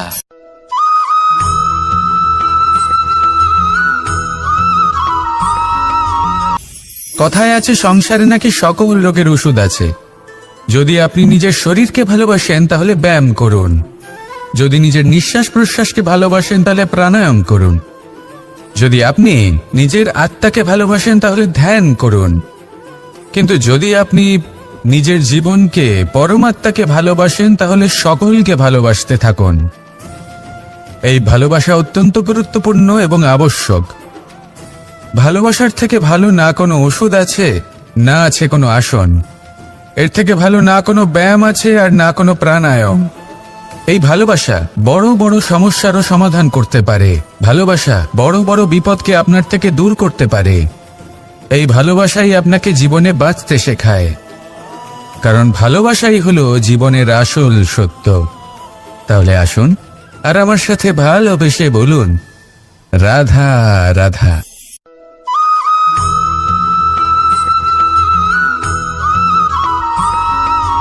আমি মনুষ্যরূপে জন্ম নিয়েছি এবং সমস্ত কর্ম এই রূপেই করেছি। কিন্তু আশ্চর্যের বিষয় হলো যে আজও মানুষ আসেন এবং হাত জোড় করে প্রার্থনা করেন যেন আমি ওনাদের সহায়তা করি। আপনাদের একটা কথা বলতে চাই, আমি সকলকে সাহায্য করতে পারবো না, কিন্তু আমি শিক্ষা অবশ্যই দিতে পারবো, জ্ঞান প্রদান করতে পারবো। এমন কিছু জ্ঞান যার ভিত্তিতে মানুষ যা চাইবেন তাই লাভ করতে পারবেন যদি সঠিক কর্ম করতে থাকেন। যখন কংসের অসুররা, আপনি অবশ্যই লাভ করবেন। আর এই মন সুপ্রসন্ন হয়ে বলবে রাধা রাধা।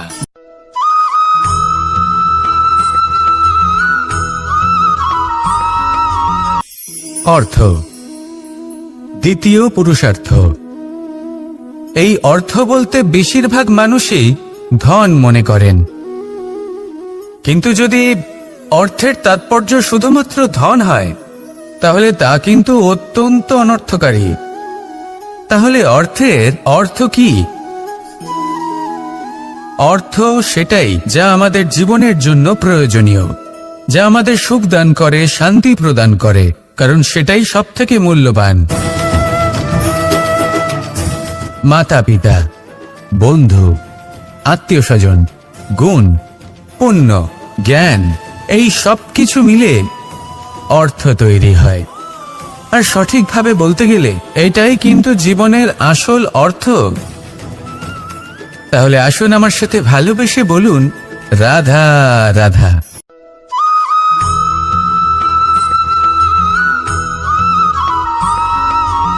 সুখ, দুঃখ এবং শক্তি, এই তিন হলো এই সংসারের ত্রিদেবের মতো। আমাদের জীবনে যা কিছু ঘটছে এই তিনটির ভিত্তির উপরেই হচ্ছে। আসলে এই সংসারের একটা নিয়ম আছে, যখনই আপনি কিছু লাভ করেন এই সংসার আপনার পরীক্ষা নেয়। এটা জানার জন্য আপনার পরীক্ষা নেয় যে আপনি যা কিছুই লাভ করেছেন আপনি কি আদৌ সেটার যোগ্য কিনা। ঠিক সেইভাবেই এই সুখ, দুঃখ এবং শক্তি আপনার পরীক্ষা নিয়ে থাকে। যখন সুখ আসে তখন সে আপনার পরীক্ষা নেয় যে আপনার মধ্যে অহংবোধ জাগ্রত হয়নি তো। যদি অহংবোধ চলে আসে তাহলে সুখ সেখানেই সঙ্গ ত্যাগ করে। দুঃখ আপনার ধৈর্যের পরীক্ষা নিতে থাকে, আর যদি আপনার মধ্যে ধৈর্য না থাকে তাহলে এটা আপনাকে আরো বেশি দুঃখের গভীর অন্ধকারে ঠেলে দেবে। সেখানে শক্তি পরীক্ষা নেয় আপনার বিনম্রতার। যদি আপনি বিনম্র না হন তাহলে হয় এই শক্তি আপনার সঙ্গ ত্যাগ করবে, নয় এই শক্তি বিনম্রতার অভাবে আপনার পতনের কারণ হতে পারে। এই সংসারে যে কোনো ব্যক্তি যিনি এই পরীক্ষায় উত্তীর্ণ হয়ে থাকেন এই জীবনে তিনি সাফল্য লাভ করেন। আসুন আমার সাথে ভালোবেসে বলুন, রাধা রাধা।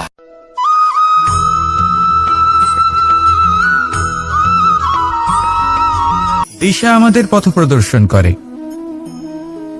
আর আমরা এই দিশার মধ্যেও পবিত্র অপবিত্র, শুভ অশুভ জিনিস খুঁজে পাই।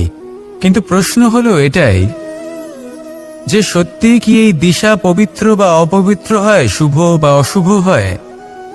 সত্যি কথা বলতে দিশা শুধুই একটা দিক মাত্র, কিন্তু সেই দিকে যে ব্যক্তি থাকেন তার কর্ম হয় শুভ হয় নয় অশুভ হয়।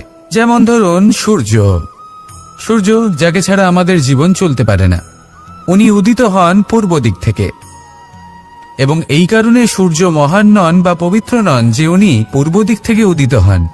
উনি এই কারণে মহান কারণ উনি আমাদের সকলকে প্রকাশ প্রদান করেন, এবং পূর্ব দিক এই কারণে মহান কারণ সেদিক থেকে সূর্যোদয় হয়। এবার সূর্যাস্ত হয়ে থাকে পশ্চিম দিক থেকে, আর তাই বেশিরভাগ মানুষ পশ্চিমকে অশুভ মনে করেন, অপবিত্র মনে করেন। সেখানেই যদি আমি উত্তর এবং দক্ষিণের কথা বলি তাহলেও সেই একই ব্যাপার। উত্তর দিকে যদি আমরা কখনো যাত্রা করতে চাই তাহলে আমরা নিঃসংকোচে কোনো ভাবনা চিন্তা ছাড়াই যাত্রা করতে পারি। সেখানেই দক্ষিণ দিকে যদি আমরা যাত্রা করতে চাই তাহলে আমরা শুভ মুহূর্ত খুঁজি।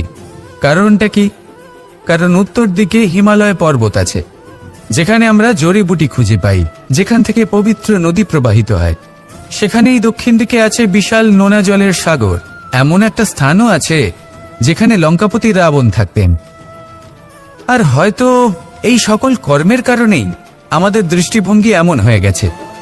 তাই আপনার কর্ম সবসময় যথাসম্ভব শ্রেষ্ঠ রাখুন, কারণ আপনার কর্ম শুধু আপনার জন্যই নয়, আপনি যেখানে আছেন, আপনার কুল, আপনার স্থান, আপনার দিশা, এই সব কিছুর ওপর তার প্রভাব পড়বে।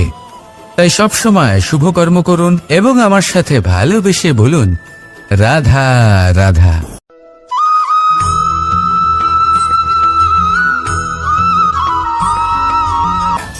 একবার একটা শেয়াল বনে বিচরণ করছিল।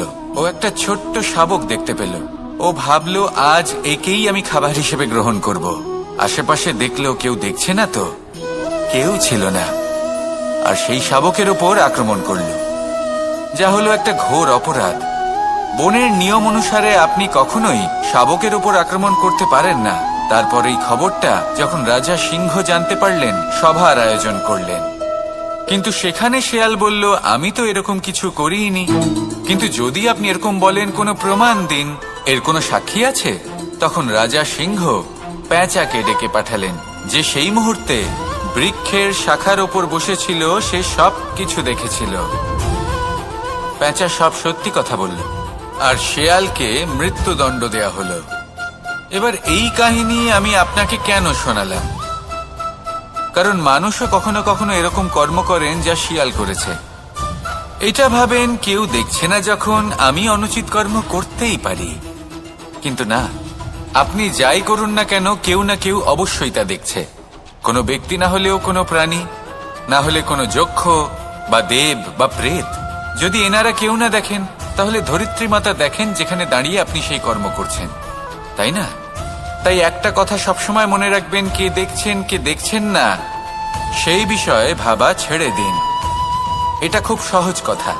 আপনি যদি উচিত কর্ম করেন, উচিত ফল পাবেন। যদি অনুচিত কর্ম করেন, তাহলে আপনি অনুচিত ফল অবশ্যই পাবেন। সেই জন্য উচিত পথে চলতে থাকুন, উচিত কর্ম করতে থাকুন, আর আমার সাথে ভালোবেসে বলুন, রাধা রাধা।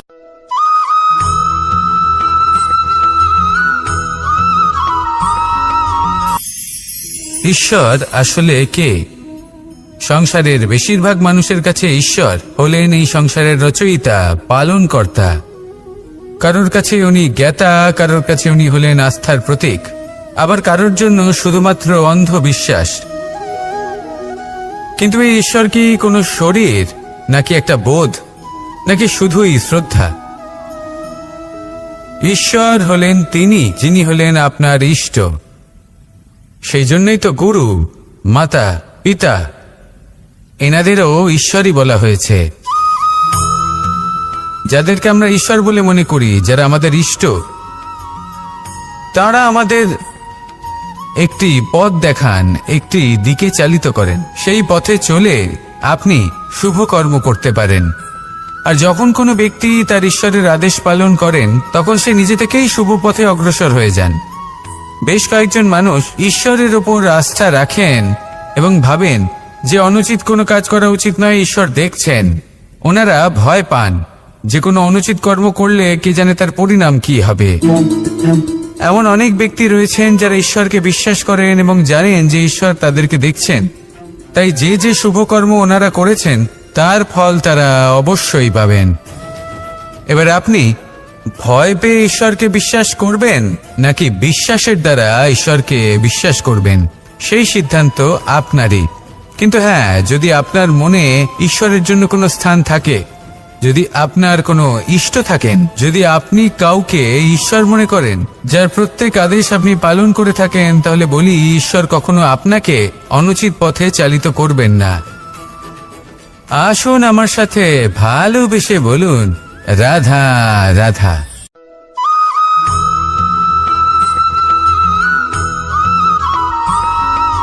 মানুষ যখন এই সংসারে প্রবেশ করে, অর্থাৎ জন্মগ্রহণ করে, তখন নিশ্চিন্তে থাকে, আনন্দে থাকে। কিন্তু যেইমাত্র তার মধ্যে বোধশক্তি আসে, তখন সে চিন্তা করতে শুরু করে। চিন্তা ভবিষ্যতের, সেই সমস্ত বিষয় নিয়ে চিন্তা করে যা ওর হাতে নেই। তারপর বড় হয়, বিবাহ সম্পন্ন হয়, গৃহস্থ জীবন যাপন করে, তারপর আবার চিন্তায় মগ্ন হয়ে যায়। ভাবে, এই যে আমার পরিবার, আমি কি ঠিকমতো তার খেয়াল রাখতে পারছি? কাল যখন আমি এই সংসার থেকে চলে যাব, তখন আমার এই পরিবারের দেখাশোনা কে করবে? শেষ পর্যন্ত এই পরিবার তো আমারই উত্তরদায়িত্ব। যাক, আপনাকে একটা প্রশ্ন করি।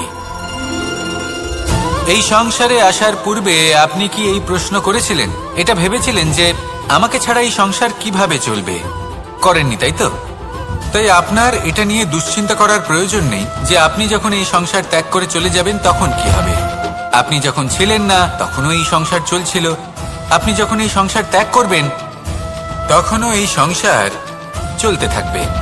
যদি কোনো বিষয়ের প্রভাব থাকে, তা হলো আপনার আজকের তথা বর্তমানের কর্ম, অর্থাৎ আজ আপনি কি করছেন। কার জন্য মঙ্গল করছেন, কাকে প্রেরণা দিচ্ছেন, কাকে সাহায্য করছেন, কোন উদাহরণ প্রস্তুত করছেন। আপনি এই সংসারে যে ছবি অঙ্কন করবেন, সংসার সেটাই মনে রাখবে। তাহলে শুধু সৎকর্ম করুন, মঙ্গল করতে থাকুন, আর আমার সাথে ভালোবেসে বলুন, রাধা রাধা।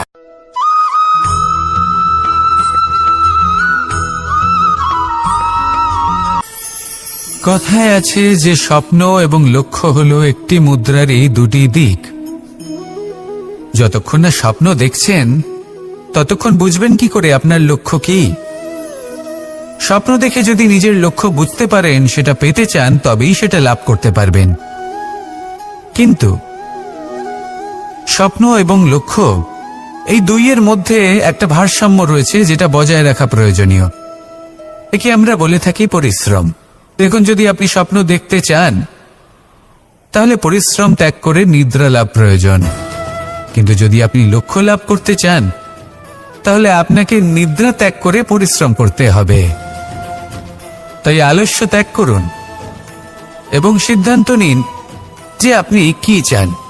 আপনার জীবনের এই তুলাদণ্ডে স্বপ্নের পাল্লা ভারী হওয়া প্রয়োজন নাকি লক্ষ্যের? আমার মতে এই দুইয়ের মধ্যে যদি ভারসাম্য বজায় রাখেন তবে পথ নিজে থেকেই সামনে আসবে। শুধু সেই পথে অগ্রসর হতে থাকুন এবং আমার সাথে ভালোবেসে বলুন, রাধা রাধা।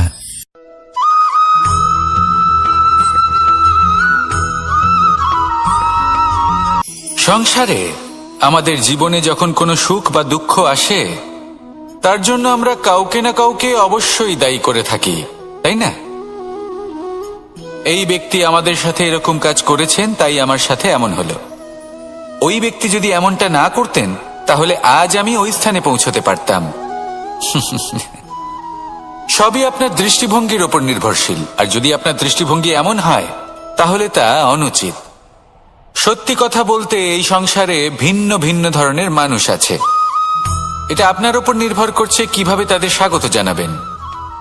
একবার ভাবুন, আমি আমার দুটো হাত সামনে নিয়ে এলাম, দুটো মুঠো খুলে দিলাম। দুই প্রকারের মানুষ আসবেন, কিছু না কিছু দিয়ে যাবেন। এই মুঠো যদি আমি বন্ধ করে দিই তাহলে না কেউ আমাকে কিছু দিতে পারবে, না আমার কিছু যাবে আসবে। নিশ্চয়ই বুঝতে পারছেন এই দুই ধরনের ব্যক্তি কারা এবং তারা কি দিয়ে যান। আমি যদি নিজের মুঠো খুলে দিই তাহলে কিছু ভালো মানুষ আসবেন, আমাকে আনন্দ, সন্তুষ্টি, জ্ঞান প্রদান করে যাবেন, ভালো অভিজ্ঞতা দিয়ে যাবেন। কোনো খারাপ ব্যক্তি যদি আসেন তাহলে তিনিও খারাপ অভিজ্ঞতা দেবেন, যার থেকে আমি শিক্ষা লাভ করব। এই সব কিছু আমি লাভ করতে পারি।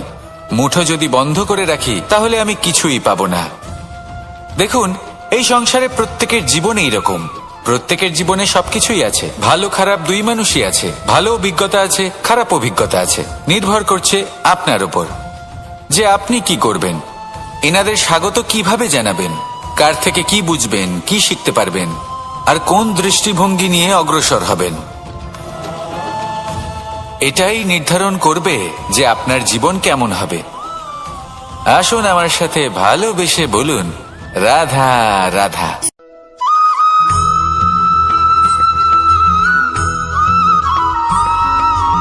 আমরা যখনই কোনো যাত্রায় যাব বলে মনে করি তখনই আমরা প্রস্তুত থাকি আসন্ন বিপদের জন্য বা সংকটের জন্য। যেমন যদি আমাদের মনে হয় যে আজকের পরিবেশ খুব ঠান্ডা হবে তাহলে আমরা গরম বস্ত্র ধারণ করি বা সেটাকে সাথে নিয়ে যাই। যদি মনে হয় যে বৃষ্টি হতে পারে বা বৃষ্টি হয়ে চলেছে আমরা দেখছি, তাহলে আমরা একটা ছাতা সাথে নিয়ে নিই। আমরা প্রস্তুত থাকতে চাই এবং এটাই উচিত, এবং সেই কারণেই আমরা যাত্রায় সাফল্য লাভ করি। কিন্তু যদি আমরা কথা বলি জীবনযাত্রা নিয়ে, যা কিনা সব থেকে বেশি গুরুত্বপূর্ণ, তাহলে তার জন্য আমরা পূর্ণরূপে প্রস্তুত থাকি না। আশেপাশের মানুষ, এই সমাজ, আমাদের সাথী, আমাদের মিত্ররা যে কোনো মুহূর্তে বদলে যেতে পারেন।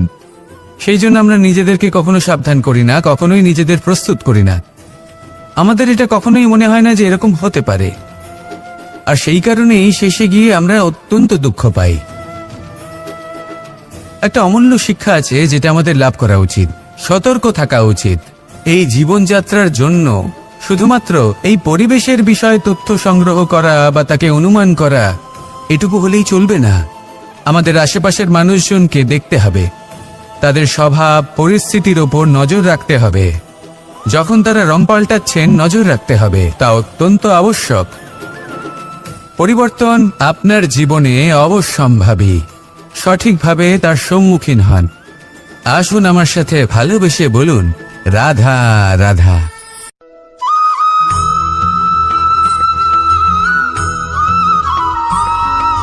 জীবনে যখন কোনো ব্যক্তি নিজের লক্ষ্য প্রাপ্তির জন্য নিরন্তর পরিশ্রম করতে থাকেন, চেষ্টা করতে থাকেন, তখন তিনি কষ্ট অনুভব করেন, কখনো শারীরিক কষ্ট, কখনো মানসিক কষ্ট।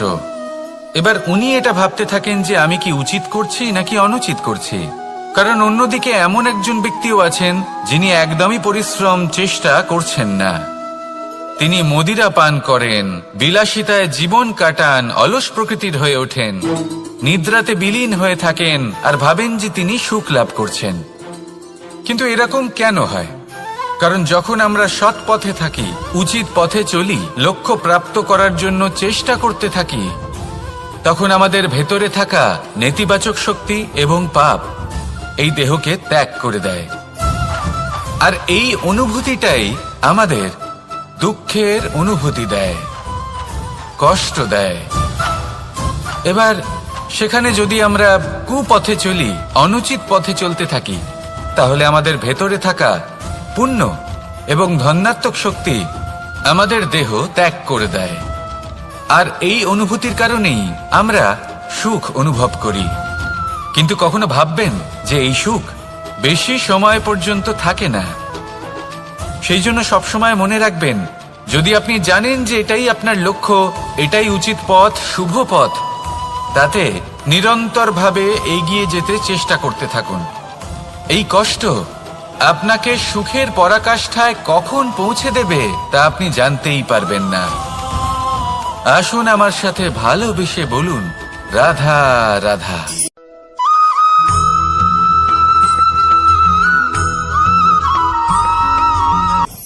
আমি রথে যাত্রা করি, তাতে বারবার পথে থামি আর দেখি যে আমি অনুচিত দিকে যাচ্ছি না তো, আমি উচিত পথেই যাচ্ছি তো। কারণটা কি? কারণ হলো যাতে আমি পথভ্রষ্ট না হয়ে যাই। জীবনযাত্রাতেও এটাই প্রয়োজন। জীবনযাত্রায় ভোগবিলাসের পথে হারিয়ে যাওয়া খুব সহজ। বারবার থেমে আপনাকে দেখতে হবে, নিজেকে কিছু প্রশ্ন করতে হবে। আমি কি আজ সেই কর্মই করছি যেটা আমি করতে চেয়েছিলাম? আমি কি আজ সেই জীবন যাপন করছি যেমন আমি যাপন করতে চেয়েছিলাম? যদি এই প্রশ্নগুলোর উত্তর হ্যাঁ হয়, তাহলে এগোতে থাকুন, নয়তো থেমে যান এবং বিচরণ করুন। মনে রাখবেন, এই সংসার অত্যন্ত জটিল আর এতে হারিয়ে যাওয়া অত্যন্ত সরল। সেই জন্য নিজে থেকে বারবার থামা এবং জীবন চিন্তন করা অত্যন্ত আবশ্যক। তাহলে সেটাই করুন আর আমার সাথে ভালোবেসে বলুন, রাধা রাধা।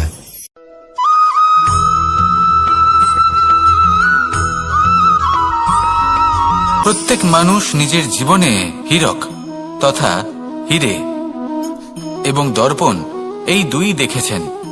এই দুই হলো সাদা এবং এরা দুজনেই আলোর প্রতিফলন ঘটায় এবং এরা দুজনেই উজ্জ্বল হয়ে ওঠে। আপনি হয়তো মনে মনে ভাবছেন যে এটা কি ধরনের তুলনা করছি। একটা হীরে তো রত্ন, তার মূল্য দর্পণের থেকে অনেক গুণ বেশি। কিন্তু হীরে থাকাতে দর্পণের মূল্য কিন্তু কোনো অংশে কমে যায় না, তাই না? মানুষ যখন হীরে নিজের হাতে নেয় তখন সবার আগে কি খোঁজে? দর্পণ, যাতে তার মধ্যে দিয়ে দেখে সে বুঝতে পারে যে সেই হীরে আদৌ তার শোভাবর্ধন করছে কিনা, তাকে ভালো দেখাচ্ছে কিনা, প্রসাধনের জন্য সেটা ব্যবহার করা ঠিক হবে কিনা। অর্থাৎ হীরের উপস্থিতিতে দর্পণের গুরুত্ব কম হলো না, দর্পণের কারণে হীরের মূল্য বোঝা গেল। আমাদের জীবনেও ঠিক এরকমই ঘটে। আপনারা যদি সংসারে নিজের আশেপাশে দেখেন, এমন অনেক মানুষ দেখতে পাবেন যারা নিজেদের ক্ষেত্রে মহান স্থানে পৌঁছেছেন, নিপুণ এবং শ্রেষ্ঠ হয়েছেন। আর তাদের মধ্যে আপনার নিজের মনে হয় যেন আপনি হলেন দর্পণ। নিজেকে ছোট মনে করবেন না। আপনার মূল্য কম হচ্ছে না, আপনার নিজস্ব মূল্য আছে। আর যদি আপনার অস্তিত্ব না থাকে তাহলে ওনাদের অস্তিত্বের মূল্য সংসার বুঝতেই পারবে না। জীবনে সবসময় চেষ্টা করবেন যাতে আপনি আরো বেশি শ্রেষ্ঠ হয়ে উঠতে পারেন। আপনি নিজে যে স্থানে আছেন সেটাকে ছোট মনে করবেন না, তারও নিজস্ব একটা মূল্য আছে। যদি আপনি হিরে হয়ে থাকেন তাহলে অহংকার করবেন না, যদি আপনি দর্পণ হয়ে থাকেন তাহলে নিজেকে ছোট মনে করবেন না। আসুন আর আমার সাথে ভালোবেসে বলুন, রাধা রাধা।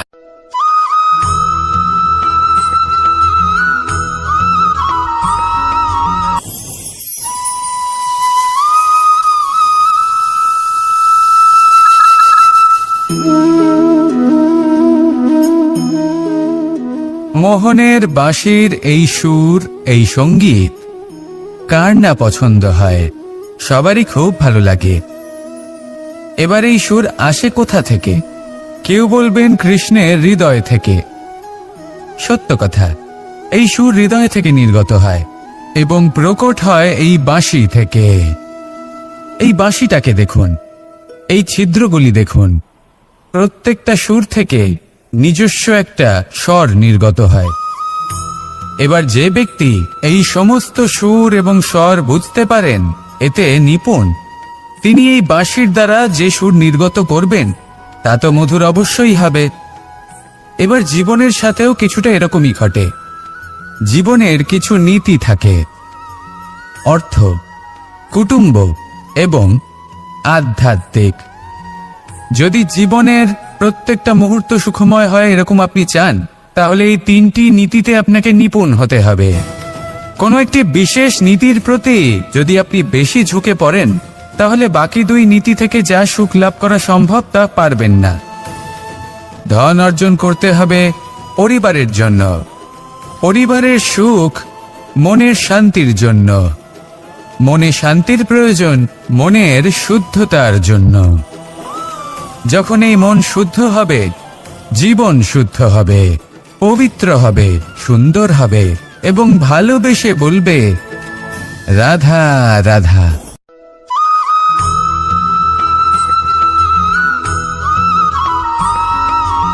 মানুষ জন্মগ্রহণ করে, তার সাথে ভয়েরও জন্ম হয়। ছোটবেলা থেকেই আমাদের মনে কোনো না কোনো প্রকারের ভয় থেকেই যায়। কেউ এই বিষয়ে ভয় পায় যে তার কোনো বস্তু তার থেকে দূরে চলে যাবে, কেউ এই বিষয়ে ভয় পায় যে আমি নিজেকে হারিয়ে ফেলব, কেউ এই ভেবে ভয় পায় যে আমার প্রিয়জনেরা তারা যেন আমার থেকে দূরে না চলে যায়, কেউ এই ভেবে ভয় পায় যে আমরা যেন পথ না হারিয়ে ফেলি, আদি ইত্যাদি। কিন্তু সত্যি কথা বলতে, ভেবে দেখুন এই ভয় বাস্তবে কি? শুধুই একটা মনস্থিতি, আর কিছুই নয়। যা কিছু আপনি জীবনে পেয়েছেন তা একদিন আপনাকে হারাতে হবে। এই জীবন হলো আপনারই, কিন্তু তাও একদিন সমাপ্ত হবে। তাই ভয় পেয়ে কি লাভ? এই ভয় শুধু আপনাকে জীবন যাপন করা থেকে বাধা দিচ্ছে, আর কিচ্ছু নয়। পথ হারিয়ে ফেললেই বুঝতে পারবেন যে নতুন পথ কিভাবে বানাতে হয়।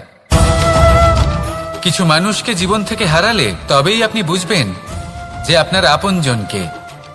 এই ভয়ের কারণে ভীত হয়ে থাকবেন না। এই তারা নক্ষত্র অন্ধকারের অভাবে গুরুত্ব হারায়। শিবকেও মহাদেব হওয়ার জন্য বিষপান করতে হয়েছিল। প্রত্যেক পরিস্থিতি, প্রত্যেক সাফল্য আপনার পরীক্ষা নেবে, তাতে উত্তীর্ণ হওয়া হলো আপনার কর্ম। যখনই আপনি ভয় পাবেন বা সংকটের সম্মুখীন হবেন, তখন সাহসের সাথে তার সম্মুখীন হন। মনে রাখবেন, যে সম্মুখীন হতে জানে সাফল্য তার সাথে সবসময় থাকে। আসুন আর আমার সাথে ভালোবেসে বলুন, রাধা রাধা।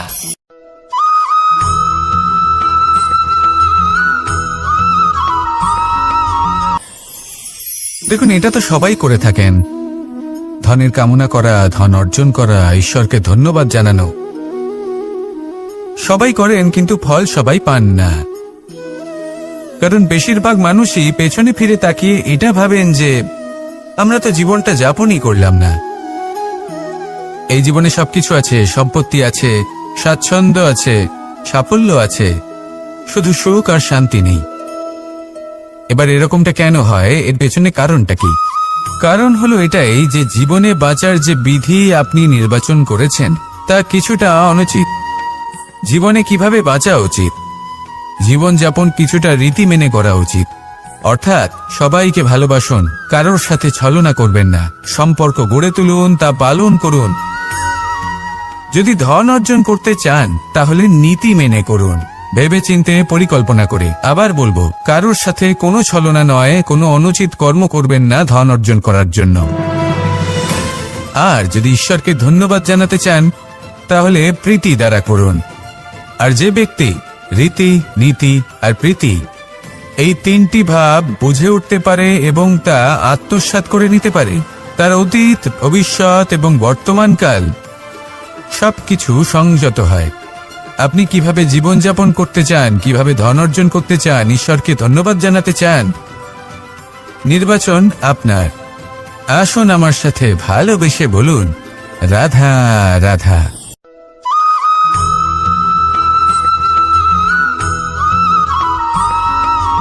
এই সংসারে সবথেকে বেশি কোমল বস্তু হলো রেশম। এই রেশম এতটাই কোমল হয় যে এর পুরো একটা থান শুধুমাত্র একটা হাতে ধরা সম্ভব। কখনো ভেবে দেখেছেন এই রেশম কিভাবে হয়? একটি কীট তার লালার দ্বারা উৎপন্ন হয়। এই কীট সেই রেশমকে পাক দিতে থাকে, পাক দিতেই থাকে আর আস্তে আস্তে তার মধ্যেই জড়িয়ে পড়ে। শেষে ওর এই সুন্দর অমূল্য সৃষ্টি রেশমের এই সুতো তার নির্মাণ কার্য পূর্ণ হয়, কিন্তু তাতেই ও নিজে বন্দী হয়ে যায়। নিজেরই মায়াজালের এই বন্দী গৃহে নিজেই ফেঁসে যায়। এবার এই সুতোকে ব্যবহারযোগ্য করে তোলার জন্য এই কীটগুলিকে এই কবচের সাথেই ফুটন্ত জলে ফেলে দেওয়া হয়। এই সংসারে যদি আমাদের স্বপ্ন এই সংসারের দুঃখ হরণ করার জন্য, এই সংসারে সুখ বিতরণ করার জন্য হয়, তবেই আমাদের প্রগতি সম্ভব। যদি আমাদের এই স্বপ্ন শুধুই আমাদের এবং আমাদের স্বার্থ সিদ্ধির জন্য হয়, তাহলে এই স্বপ্ন আমাদের অন্ধ করে দেবে, আমাদের অন্ধকারের পথে নিয়ে যাবে, আর আমরাও সেই কীটের মতো হয়ে যাব। নিজেদেরই মায়াজালে আমরা নিজেই ফেঁসে যাব, আর শেষে আমরা যদি কিছু লাভ করি তা হবে একাকিত্ব, অন্ধকারময় মৃত্যু। তাই স্বপ্ন অবশ্যই দেখুন, কিন্তু এমন ভাবে স্বপ্ন দেখবেন না যে তার এই বন্দিগৃহে আপনি নিজেই ফেঁসে গেলেন। স্বপ্ন দেখুন পরোপকারের, পরমার্থের, সবাইকে উদ্ধারের, অন্ধকারের নয়। তবেই কল্যাণ হবে, আর তবেই এই হৃদয় প্রসন্ন হয়ে বলবে, রাধা রাধা।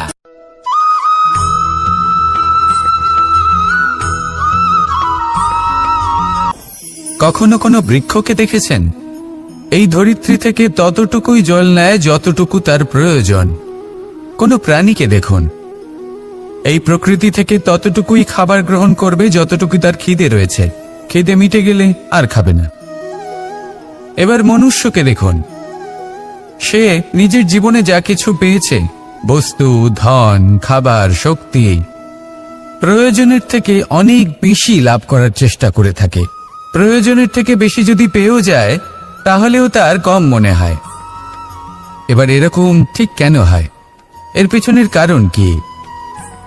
কারণ হলো লোভ।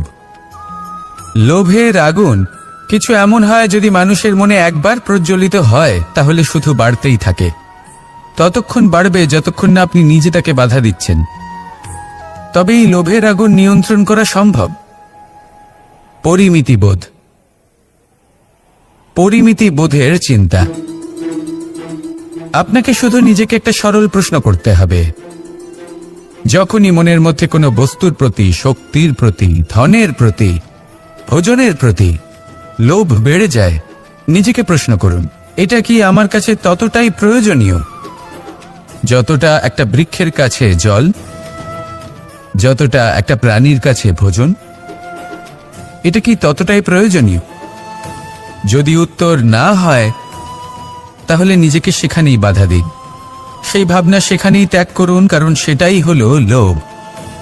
ঠিক এইভাবেই প্রয়োজনীয়তার চিন্তা করে আস্তে আস্তে এই মন নির্লোভ হয়ে উঠবে, আর এই মন প্রসন্ন হয়ে বলবে, রাধা রাধা।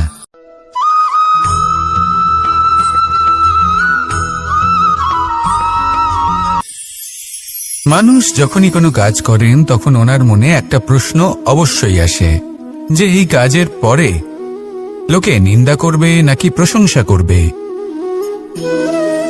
এই বিষয়ে ভাবতে ভাবতে ওনারা এটা বুঝতে ভুলে যান যে নিন্দা এবং প্রশংসার বিষয়ে ভেবে ওনারা নিজেদের একাগ্রতা এবং সমর্পণ দুটোই হারিয়ে ফেলেন। নিন্দা হবে ভেবে ভয় পাওয়ার কি প্রয়োজন? নিন্দাতে অনুচিত কি আছে? উচিত দৃষ্টিভঙ্গি দিয়ে ভেবে দেখুন। নিন্দা এবং প্রশংসা এই দুটোই হলো অনিবার্য। নিন্দা যখনই হয় তখন যে যাই বলুক না কেন, আপনি একটা সুযোগ লাভ করেন, একটা সুযোগ নিজের ভুল বুঝতে পারার, সেটা শুধরে নিতে পারেন, নিজের পথ বদলে নিতে পারেন আর সাফল্যের পথে অগ্রসর হতে পারেন। একটা শিক্ষা পাওয়া যায় এই নিন্দা দ্বারা। আর যখন প্রশংসা লাভ হয় তখন আমাদের মন আনন্দে ভরে ওঠে। এই দুটোই অত্যন্ত প্রয়োজনীয়। সেই জন্য নিন্দা এবং প্রশংসার এই খেলায় জীবনের অঙ্কটা বদলে ফেলবেন না, সেটা অনুচিত হবে। কারণ জীবন না শুধু নিন্দার বিষয় আর না শুধু প্রশংসার, জীবন হলো আত্মিক সুখের বিষয়। যখন আপনি কোনো শ্রেষ্ঠ কাজ করেন, আপনার মন আপনাকে বলে দেবে যে আজ আপনি কোনো শুভ কাজ করেছেন। সেটাই হলো আত্মিক সুখ, এটাই হলো জীবন। তাই নিন্দার মাধ্যমে যে দুঃখ জীবনে আসে বা ফেলে আসা অতীতের জন্য আপনার জীবনে যে দুঃখ আসে, সেগুলো ভাবা বন্ধ করে দিন আর কর্ম করুন এই বর্তমানের জন্য, আগামী ভবিষ্যতের জন্য। আসুন আমার সাথে ভালোবেসে বলুন, রাধা রাধা।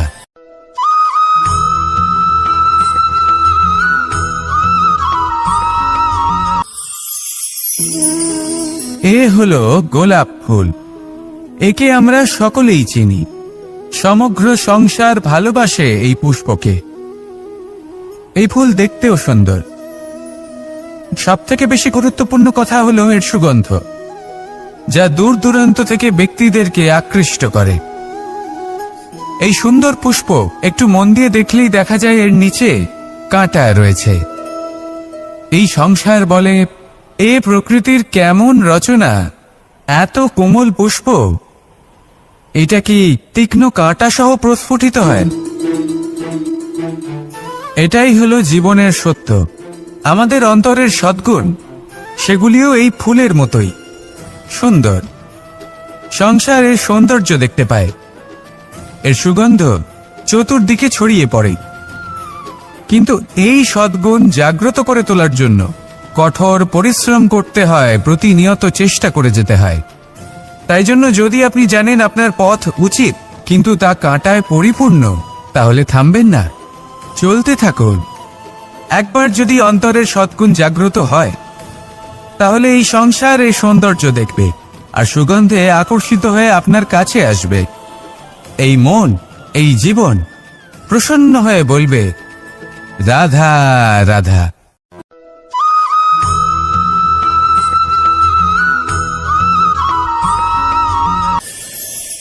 প্রত্যেকটি মানুষ জীবনে কখনো না কখনো এই কথাটা নিশ্চয়ই শুনেছেন যে ভাগ্যের থেকে বেশি আর সময়ের পূর্বে কিছুই পাওয়া যায় না। আর এটা সত্যিও বটে, কিন্তু এর থেকেও বড় একটা সত্যি আছে, আর সেটা হলো যে আপনি নিজেই নিজের ভাগ্য রচনা করতে পারেন নিজের কর্মের দ্বারা। যেমন ধরুন, যদি আপনার ভাগ্যে কোনো জিনিস না থাকে তাহলে সেটা এসেও চলে যাবে, আর যদি ভাগ্যে কিছু থাকে তাহলে তা নিজেই আসবে, যদি আপনি সেই কর্ম করেন। যেমন ধরুন পাণ্ডবরা, ওনাদের জীবন কি ছিল, ওনাদের সাথে কি হয়েছিল? ওনাদের পিতা বনবাসী হয়েছিলেন, অকাল মৃত্যু লাভ করেছিলেন। এবার এটাই যদি ওনারা নিজেদের ভাগ্য বলে মেনে নিতেন আর কিছুই না করতেন, তাহলে মহাভারতের সেই যুদ্ধে জয়লাভ করে সমস্ত ভূমণ্ডলের স্বামী কি করে হয়ে উঠতেন? অর্থাৎ হতে পারে সিংহ বনের রাজা, কিন্তু শিকার নিজে পায়ে হেঁটে তার কাছে আসে না। সেই ভোজন লাভ করার জন্য সিংহকে কর্ম করতেই হয়। তাহলে আপনার ভাগ্যে যেটা আছে সেটা আসবে, কিন্তু কর্মের জোরে আসবে। তাই কর্ম করতে থাকুন আর আমার সাথে ভালোবেসে বলুন, রাধা রাধা।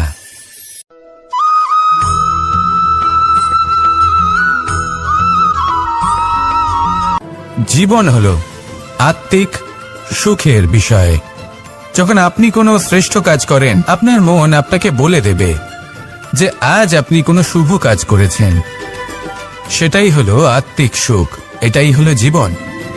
তাই নিন্দার মাধ্যমে যে দুঃখ জীবনে আসে, বা ফেলে আসা অতীতের জন্য আপনার জীবনে যে দুঃখ আসে, সেগুলো ভাবা বন্ধ করে দিন আর কর্ম করুন এই বর্তমানের জন্য, আগামী ভবিষ্যতের জন্য।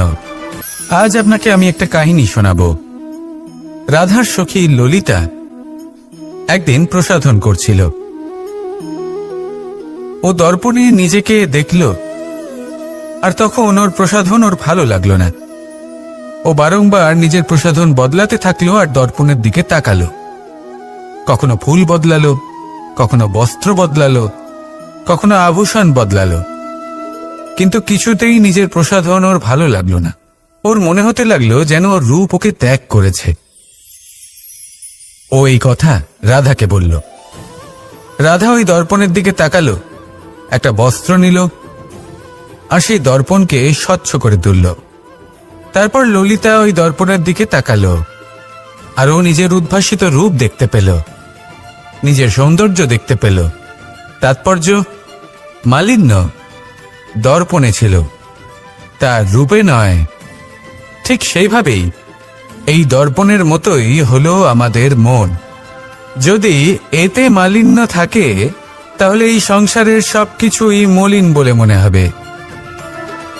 আপনি যদি এই সংসারের সৌন্দর্য দেখতে চান, এই সংসারে শুভ কি সেটা জানতে চান, তাহলে নিজের মনকে স্বচ্ছ করে তুলুন। আসুন আমার সাথে ভালোবেসে বলুন, রাধা রাধা।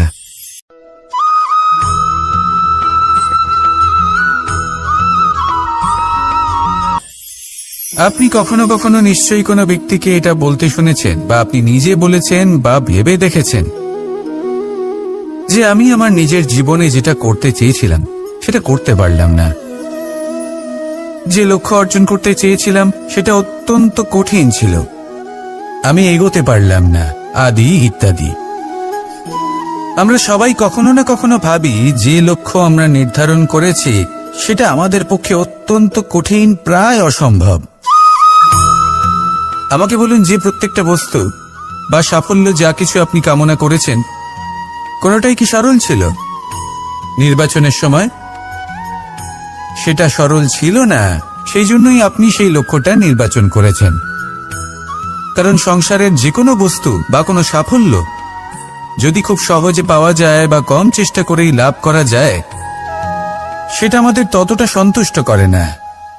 সেই জন্য আমরা জেনে বুঝেই কঠিন লক্ষ্য নির্বাচন করি, কারণ সেই লক্ষ্য আমাদের প্রতিস্পর্ধা এবং সংঘর্ষের সম্মুখীন করে, যা সম্মুখীন হয় অগ্রসর হওয়ার পরে আমরা আরো বেশি শ্রেষ্ঠ হয়ে উঠি।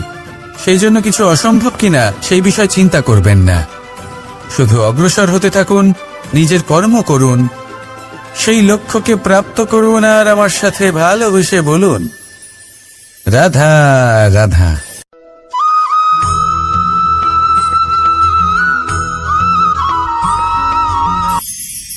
ঈশ্বর আসলে কে?